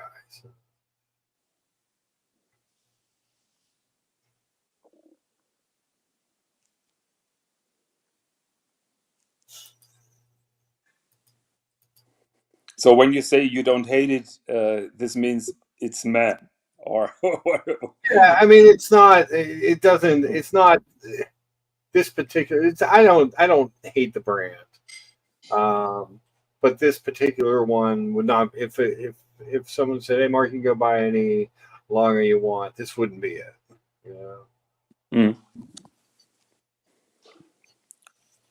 I would probably be more interested in. Let's see. Oh, here we go. Yeah, you mentioned a Lange one. Lange one, and I like the Saxonia. I think this is a brilliant looking watch, especially this one. Yeah, but that's a pretty big watch. I like a big watch. I got a 7.5 inch wrist. Yeah, I normally. I mean, this is the smallest watch I own in a 39, but I normally like a 41, 42, 43, and I can wear a 45. So Patel says, yes, it's the 26-330 movement, which is an update to the 324. Full Milk says, hop on the panel and school him, Kelso. Yeah, he can't win an argument here. He can't win an argument. He says no facts, just clueless opinions. Oh, that hurts. That hurts. Throwing down. So let's can we check this the movement size of this particular 26 whatever because I think the old one was 27 millimeters. Probably it says on the Patek website. Maybe they increased it now to 30 millimeters. I know they did with the manual movement now with two mainspring barrels. Okay. Let me get out of the big 1 second. I'm going to the Patek web page myself. Okay. So this is sweeps date and aperture, sweep seconds, diameter 27 millimeters on the movement. Still 27. Okay. Still 27. So I think then my point is valid because it didn't increase in price in size. Then 1 second. Yeah, it looks. I mean, it looks. Yeah, it's I still see. 27 millimeters. Yeah. So I see Kessler, what are you saying. talking about? It is still one mainspring barrel. It is still 27 millimeters. So this case size is 40 millimeters, correct? Yes. Yeah, 40 millimeters, 27 millimeter movement. It's too small. So it's not an opinion. This is fact. I think the old one, the 324 movement, was also 27 millimeters. 1 second. Okay. Let me check. There should be another one. Let's go to the 6007. It has also the 26 now. Where is the Nautilus? Maybe they have the new movement now inside. So I have to go a little bit deeper. Nautilus. Tap. We can't mention the H-man. Yeah, Nautilus has also the updated. So Patek 324 movement diameter, and we will see it's 27 millimeters. 1 second. Watch wiki. 27 millimeters in diameter. That is what I'm telling you guys. So Yeah. there's nothing I have to retract. It's not opinion. It's fact. The movement is still the same size, like 45 years ago. I made my point, Kaslowitz. Thank you very much for giving me the opportunity to research. The hand wound movement on the new Calatrava, that has significantly increased in size and also now features 2 mainspring barrels. Okay. Don't forget the A stands for. Yeah, we got to get away from the Hitler talk. I appreciate what you guys are saying, but try not to put that in the chat. I took a couple comments out just because people were mentioning the H-man, if you will. So yeah, Kaslowitz. I mean that is always what you do when you're losing an argument. Then you're doing this kind of thing. Come on, Kaslo, you're better than that. I know that you're not a bad guy. Your Patek fanboyism is a little bit annoying to me, not to others. Other appreciate you, but I think you're better than that. Because what says the ALS finishing is certainly better, but they only make 5 to 10K watches. Patek is making 90K. Hard to make. Kaslowitz, explain me that. Why is that hard? So Patek is not making 90 as far as I know. I think they're more in the region of 70, but why is it hard to make the same level of finishing on Patek? I don't go that. If you're Patek Philippe, if your main competitor is having superior movement finishing, what is the reason you can't do that? Don't you have enough people, or are you just too greedy to invest in some hand finished movement? Yeah, and John D is basically saying it doesn't track from what you get from ALS. They deserve credit for that. And Mark, don't get me wrong. I have nothing against Patek Philippe. I appreciate their history. I know, and I was talking with Tanzil about that 2 weeks ago when we visited the handcraft exhibition. Patek is one of the reasons why we have those high-end finished movements, because I started selling watches when there was a true Holy Trinity, and nothing was above the Holy Trinity. So it was Patek, Vacheron, and AP, and they offered the best finished movements out there. Okay. There was no Richard Mille, there was no Reshep, there was no Grobel Forcé, there was nothing. So Patek were the heroes of high-end movement finishing, and there's nothing wrong with that. They also cultivated those rare handcrafts, and I give them totally credit for that and for creating iconic references. But in my opinion, it doesn't give you a reason to cut corners or not to move with competition. So Bufaris, I'm pretty sure this is a 40 millimeter watch. Let me see if I can find the thickness on this guy. 8.53 thick and 30 meters of water resistance. Now, is this a true 30 meters, or is this just a splash proof watch? Yeah, they are all rated now 30 meters water resistant, even their sports watches, which is kind of ridiculous. Yeah. Yeah, they're all rated now 30 meters, and Thierry Stern said you can go swimming with them. The question is, what happens with the leather strap? And the second question is, how long can you do that, or how long will Patek give you a warranty for that? Yeah. What is the warranty on a Patek? I think it's now also 5 years. You can check that if you go a little bit in the fine print. Pretty sure it says somewhere. Sure.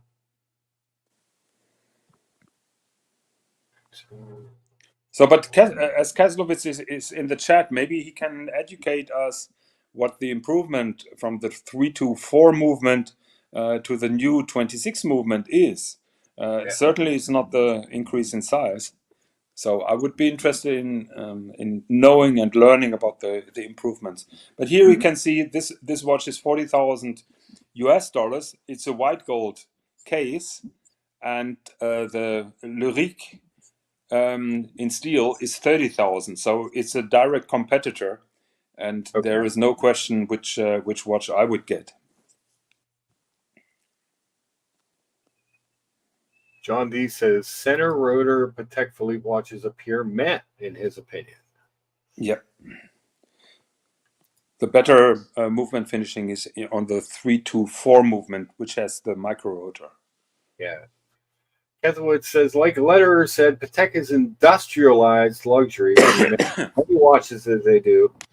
It would take too much time to finish to the level of Lange brandings.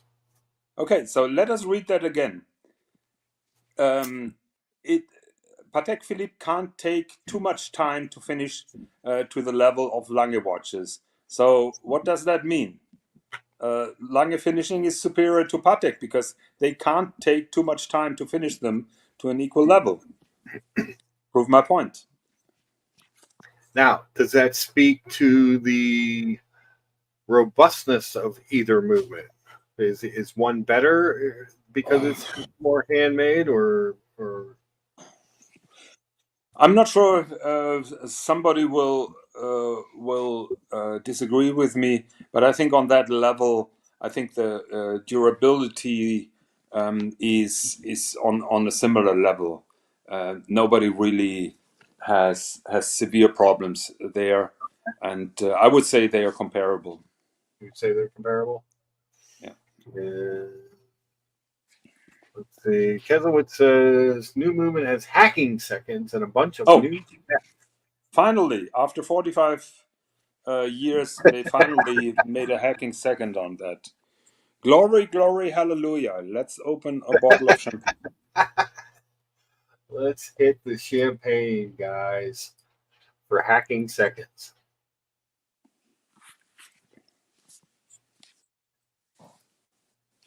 Let's see.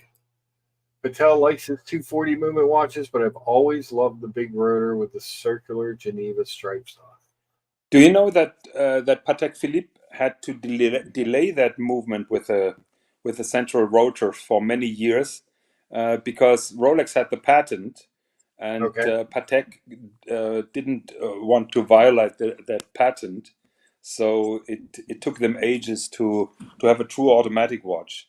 Not sure if they even pushed the 240 movement prior to the central rotor movement, but I'm not sure about that. Yeah. John D says. by the way, the 200. Oh, go ahead. By the way, the 240 movement with a micro rotor movement is a one-to-one copy of an old Universal Genève movement, because they hired the chief technician from Universal Genève to create their micro rotor movement, and there was a big lawsuit between Universal and Patek Philippe, and Patek could start with this particular movement because Universal was so weak in the end that they couldn't afford the lawsuit, so they had to settle with Patek. But they immediately sued Patek, and Patek couldn't produce the 240 movement for a couple of years because of that lawsuit. Interesting. So John D says the center rotor covers too much of the inner workings. If you like the rotor finishing, that's mostly all you get to view. That is true, John D. The problem with those micro rotors is, and Bernhard Lederer confirmed that when he was on our show, all those micro rotor movements are really on the edge of efficiency. So micro rotors must or should be, or very often are in solid gold to improve the efficiency.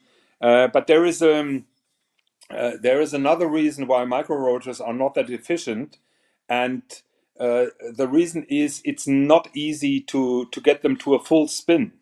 A central rotor is easier to let it fully spin than a micro rotor. There was an article on Monochrome about that. Okay.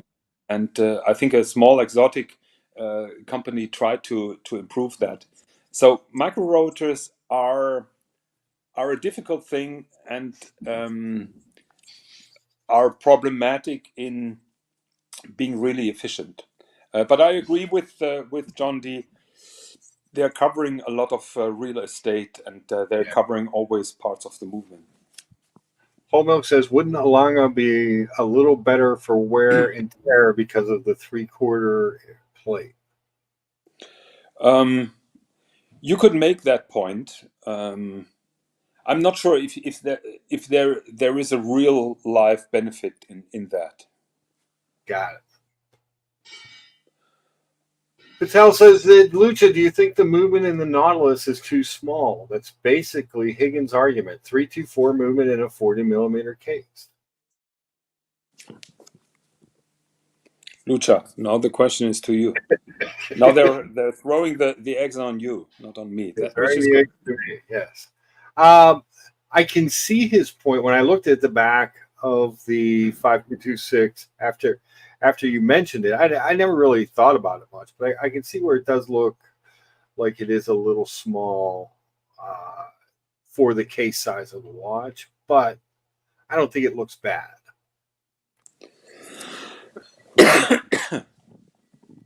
Downside of the ALS, says John D, is the massive bridge that covers the gear train. You basically get to see bridge finishing, which is also not my preference. That is true, but you're getting a lot of chatons with blued screws, which you don't get from Patek, for example. But it is a good point, and that is one of the reasons why I'm not taking the Lange 1 as an example of being a superior watch because of that massive 3/4 bridge.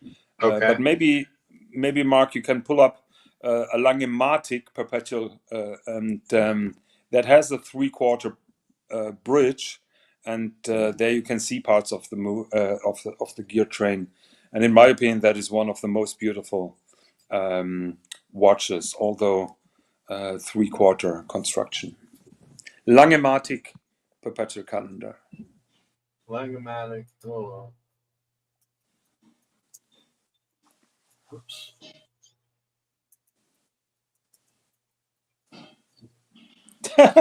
Keslowitz is now trying to make the point the customer service with Lange is terrible. Keslowitz, I have a funny story about how I've been treated when I entered a Patek Philippe boutique on last Monday. What happened? Well, they had a watch in the showcase, and they refused to show it to me. They refused to show it to you? Yeah, it was not spoken for a customer. There was Okay. no sign that the watch is sold, and I just wanted to have a look at the watch itself, and Yeah. they refused to show it to me. So yeah, click on the particular watch. Go down a little bit. Stop. So go on each on every of those three watches, and then you can flip it. Ah, there you go.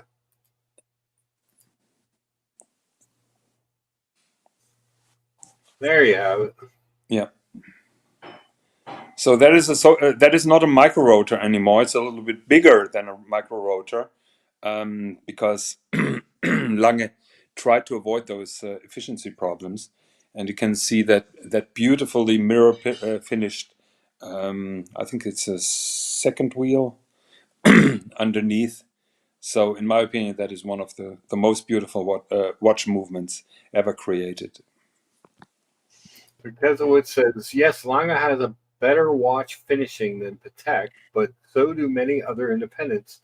So many other things to consider when watch buying: exceptional craftsmanship, rarity, rich history, and investment.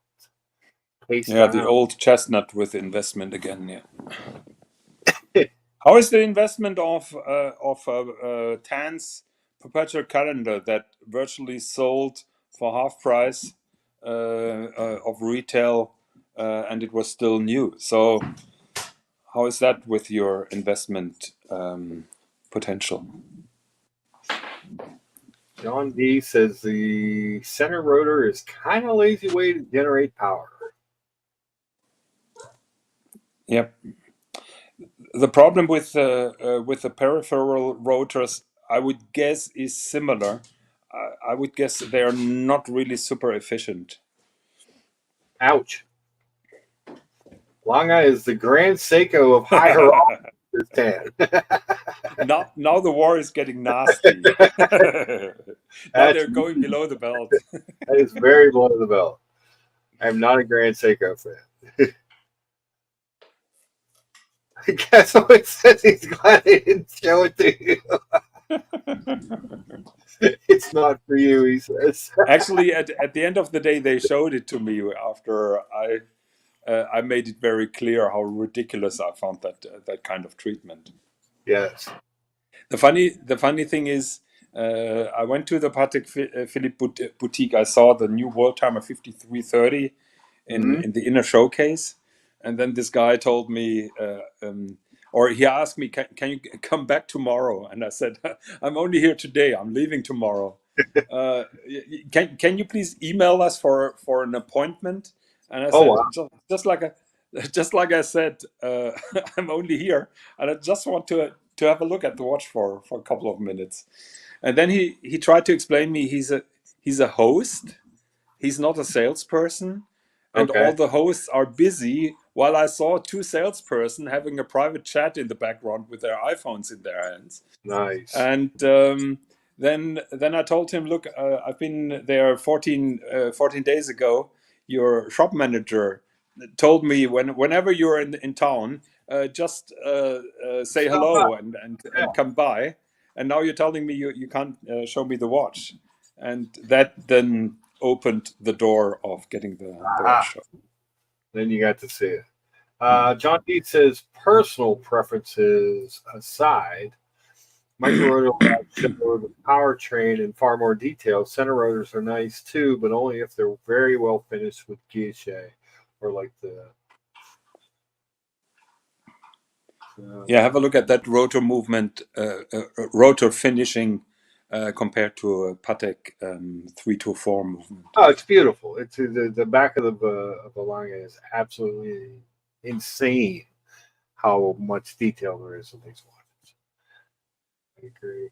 Kesselwood Yeah, says, Kesselowitz. all bullshit aside, I get a kick out of our dynamic exchanges. Good watch talk, all in good fun. That is how I see it. And Kesselowitz, I think I'm the only one who calls you out on your bullshit about Patek. just trying to get you to come home. So yeah, I mean, there's a definite difference in these. I mean, it's absolutely. This is a beautifully finished movement, and I agree that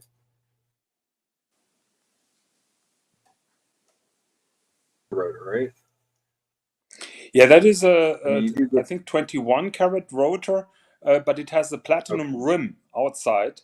So those okay. 5 little screws are fixing a platinum rim.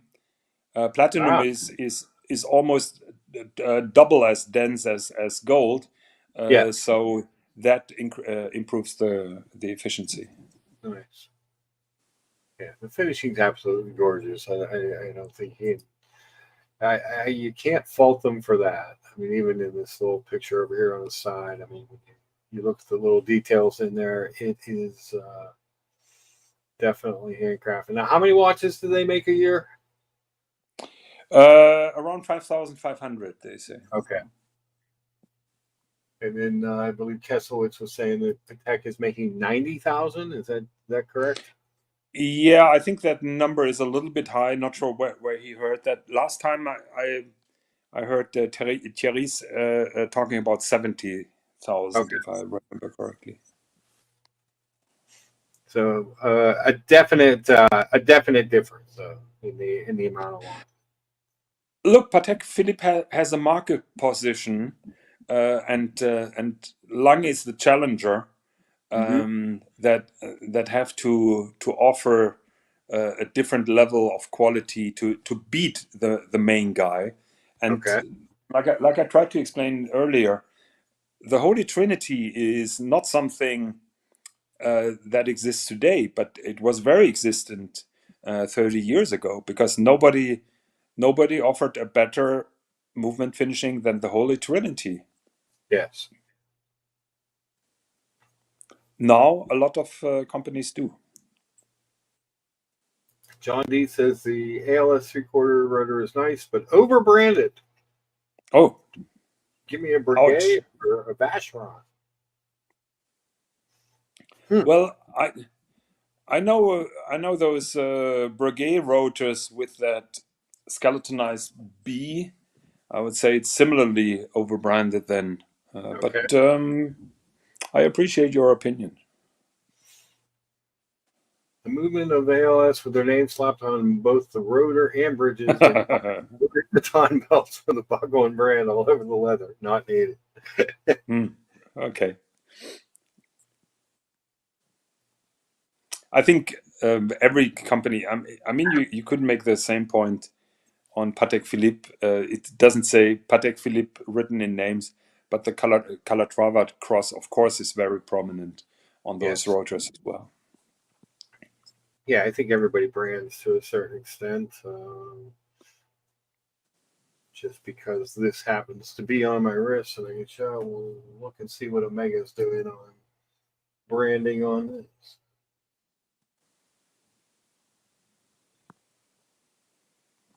Got a lot of words. It's hard to see on here. It's got words. It's got Omega and all the other stuff. I think everybody brands to a certain extent. I think you have to. Tom Voss is in the chat. He says, "Is Gerald Charles make myself small and overpriced Parmigiani?" I don't know. Gerald Charles is kind of. Anytime I see a Gerald Charles, I recognize it. Anytime I see a Parmigiani, especially those Tondas, I recognize them. Thomas Burnett says buying for resale value is like marrying for money, not love. If you're into watches for investment, you're in the wrong hobby. Can we pin that comment somewhere on the top of that picture just for my friend Keslowitz? So there, I don't buy for value, as value propositions, even at the prices I'm at. But I think that is becoming less of a thing since the further away from the spike that we get. I think you're seeing. Look, Mark, there is nothing wrong when you're selling a watch and you're getting a decent price for it. I also like that. But that is not my main criteria if I'm buying a watch, if that Right. makes sense. And I always tell people, if you're really afraid of depreciation of your pieces, you basically can't afford them. It's the same with cars. I mean, Yeah. if you're afraid that the value of your car is dropping to zero and you're basically losing what you paid in the first place, and if that horrifies you, then you can't afford it. Yeah, well, I mean, there's something to be said for that, because if you're, looking at, when you're buying something, you're already looking at an exit strategy. Yeah, That's how I look at that. I'm like, well, I yeah. don't, I don't look at those things. That's a very good point as well. Yeah. Yeah, yeah. If you're already, what are we going to do to get out of this thing? Well, maybe you shouldn't have been in it. Maybe you shouldn't get in it if you're already looking to get out of it. Yeah. Yeah, before you even started. But I'm a weird dude. And yeah, let me add to that. I was early on Archie, and I don't understand this talk. It's all doom and gloom, and the watch market is dead, and we are all fight. That is why I made that comment on your chat. Yeah. I find that ridiculous, because what do you want? Do you want a situation like 1.5 years ago, where virtually every single watch was going above retail because the demand was so strong, and the watch manufacturer was sitting on a very high horse because they didn't sell watches, they distributed them? Yeah. Isn't it better now that they're coming down to reality a little bit? The prices are coming down. Who enjoys buying expensive? I don't get it. The prices, the availability. Yeah. John D says there's a huge difference between buying a car for commuting and buying a collectible car for other enjoyment reasons. Well, That is true. That's true as well. And Whole Milk reminds us that he wishes he married for money, then he would have a better watch. Very good. Oh shit. Okay. I like it. So, but yeah, that's those are all interesting arguments. But like I said, I never, when I'm buying a watch, I'm buying something because I want it. Now, am I trying to find a good deal on it? Absolutely. I'm not trying, to which your point, that a year and a half ago it was hard to find a good deal on anything. Now you can find deals again, and that makes me happy, because I buy the stuff that that I like, not as a point that, oh, if I have to sell it. The only thing I will tell you, I mentally made this argument on one watch, that the exit strategy, and that's just because it's a giant watch, and I have gone back and forth between the Omega, which is my favorite brand, but the Omega Ultra Deep versus the Rolex James Cameron. Okay. And the one point I did make when we were kind of talking about it on the show one day, and I said the only thing I think is that if I hated it, if I wore it for a few months and I was like, and it just got to be too big, too burdensome of a watch, getting out of the Rolex would be a lot easier than getting out of the Omega. Yeah, but with a deep sea, it's also not easy to sell those because of the size. But I agree with you. If a deep sea is difficult, or if you see selling a deep sea difficult, then don't even think about the Omega. But I that's agree with you. kind of a special point. It's not like how I view everything. But when I look at those two watches, they're not that far off price wise. That's true. You can get a better deal on the Omega, but to get rid of that Ultra Deep would be a lot harder. Like you could Which get one rid of were you interested in? The titanium or the steel one? Or the steel with the one that kind of looked like the James Cameron with the black and the blue. okay, okay. It's But that's a titanium. hold on. I thought that was the steel. I think that's the titanium because I was interested in that as well. And I think if you search long enough, you will find a sucker who is trying to get rid of that, and Oh probably yeah, you're getting it. You're probably getting it 40% off retail, yeah. basically, and never won. Which is one of the things I'm looking at. What I Yeah. look for. Okay. So it's this one. Okay. With the steel bracelet. I'm talking about the titanium, which Yeah, this has is the the Omega black. steel. Yeah. The black rubber. This Yep. one. Yeah. That's No, Omega no. steel too. There is one with a blue stripe in the center. That is the Oh, here it titanium. is. Here it is. Maybe if it wants to come Yes, up. yes, that's Join it. us. That is the watch for me. The titanium version. Mm. Yeah, I wasn't crazy about the summer blue with the little Easter egg in it.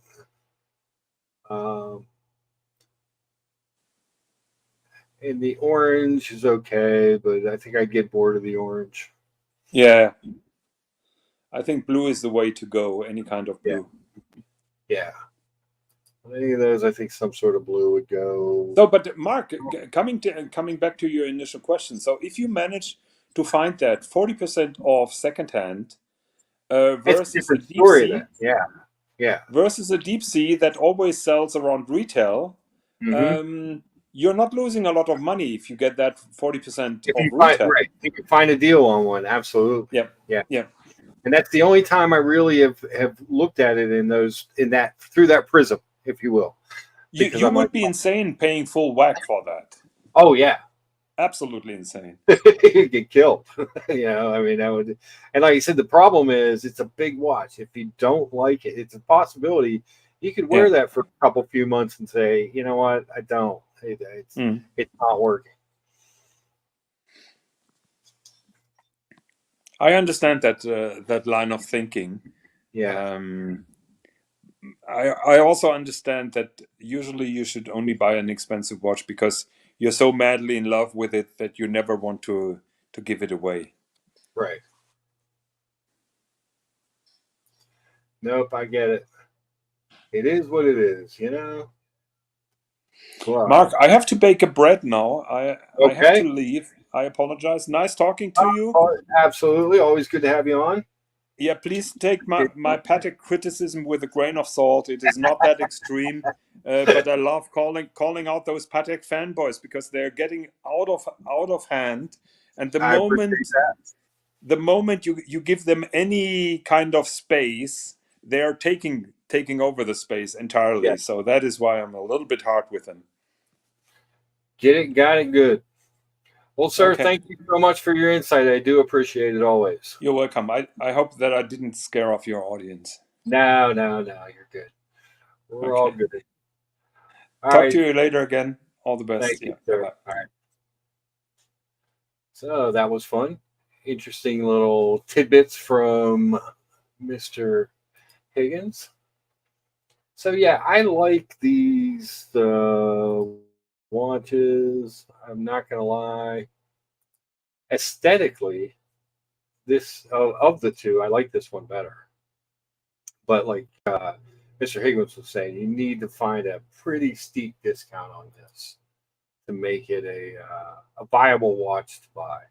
Whereas the James Cameron, yeah, you're gonna pay a little bit more, but you're gonna, if you hate it, it's not a thing that you can't get rid of or get out of.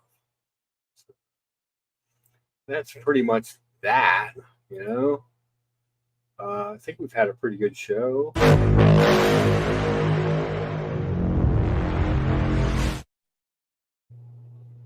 I believe there is a colony show going on right now, from what I'm being told. So if you guys would like to hop on over there, we're going to go for another 7 minutes here, get to 2.5 hours.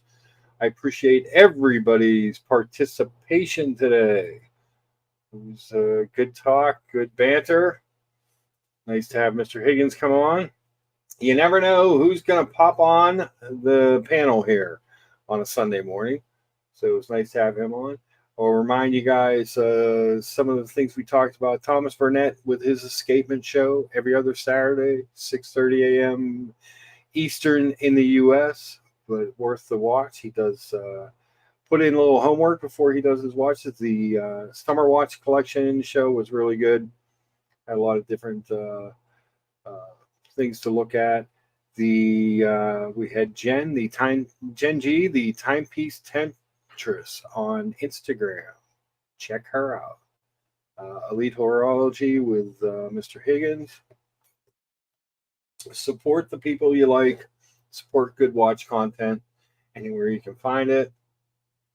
Because at the end of the day, that's what's important. How many upvotes do we have? We're a little 33. It'd be nice to get 7 more upvotes. If you're out there still watching and you haven't hit the upvote button, please do like the show. We like I said, like to get into the 40s, 50s. We're kind of consistently getting into the 50s here lately, which is a cool thing. And but aside from that, if anybody else has anything else they want to talk about before we lucha on down the road, let me know. Chat seems a little stagnant. So I'm assuming he has 15 people left. Assuming a bunch of people went over to the Watch Colony. Good on them.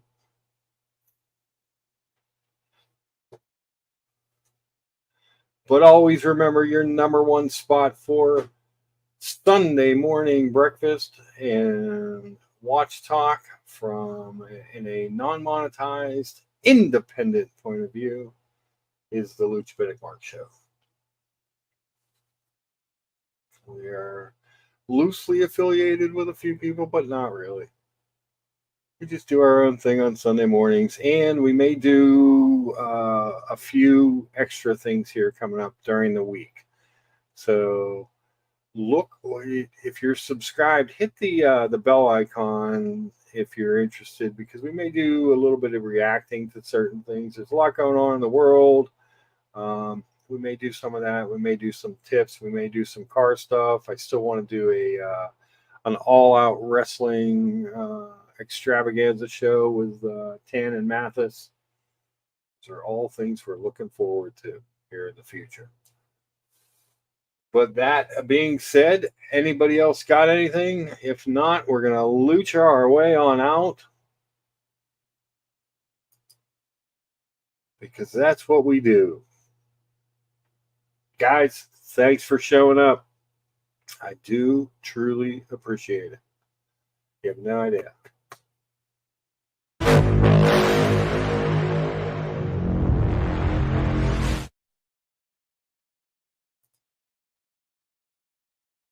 Yes, I will definitely send you a message, and we will definitely figure that out, because that would be fun as fun can be.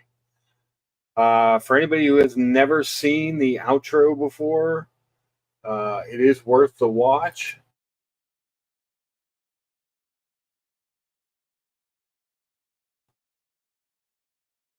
The intro, outro, but it's cool as all get.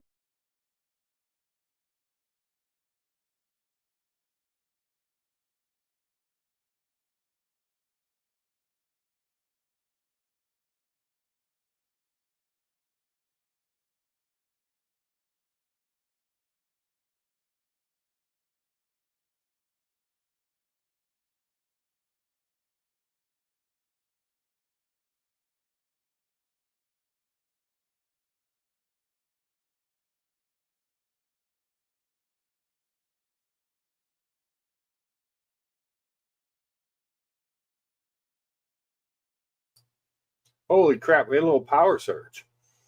Sorry about that, guys. A little power surge clicked me off. So, that being said, we're going to lucha our way on out. appreciate everybody for coming by, and look for, like I said, some reaction stuff to what's going on in the world, and some wrestling talk. We do love our wrestling talk. Thank you, Thomas Burnett. Reminding everyone to have a great Sunday. And again, this outro is this intro outro is a little long, but really cool.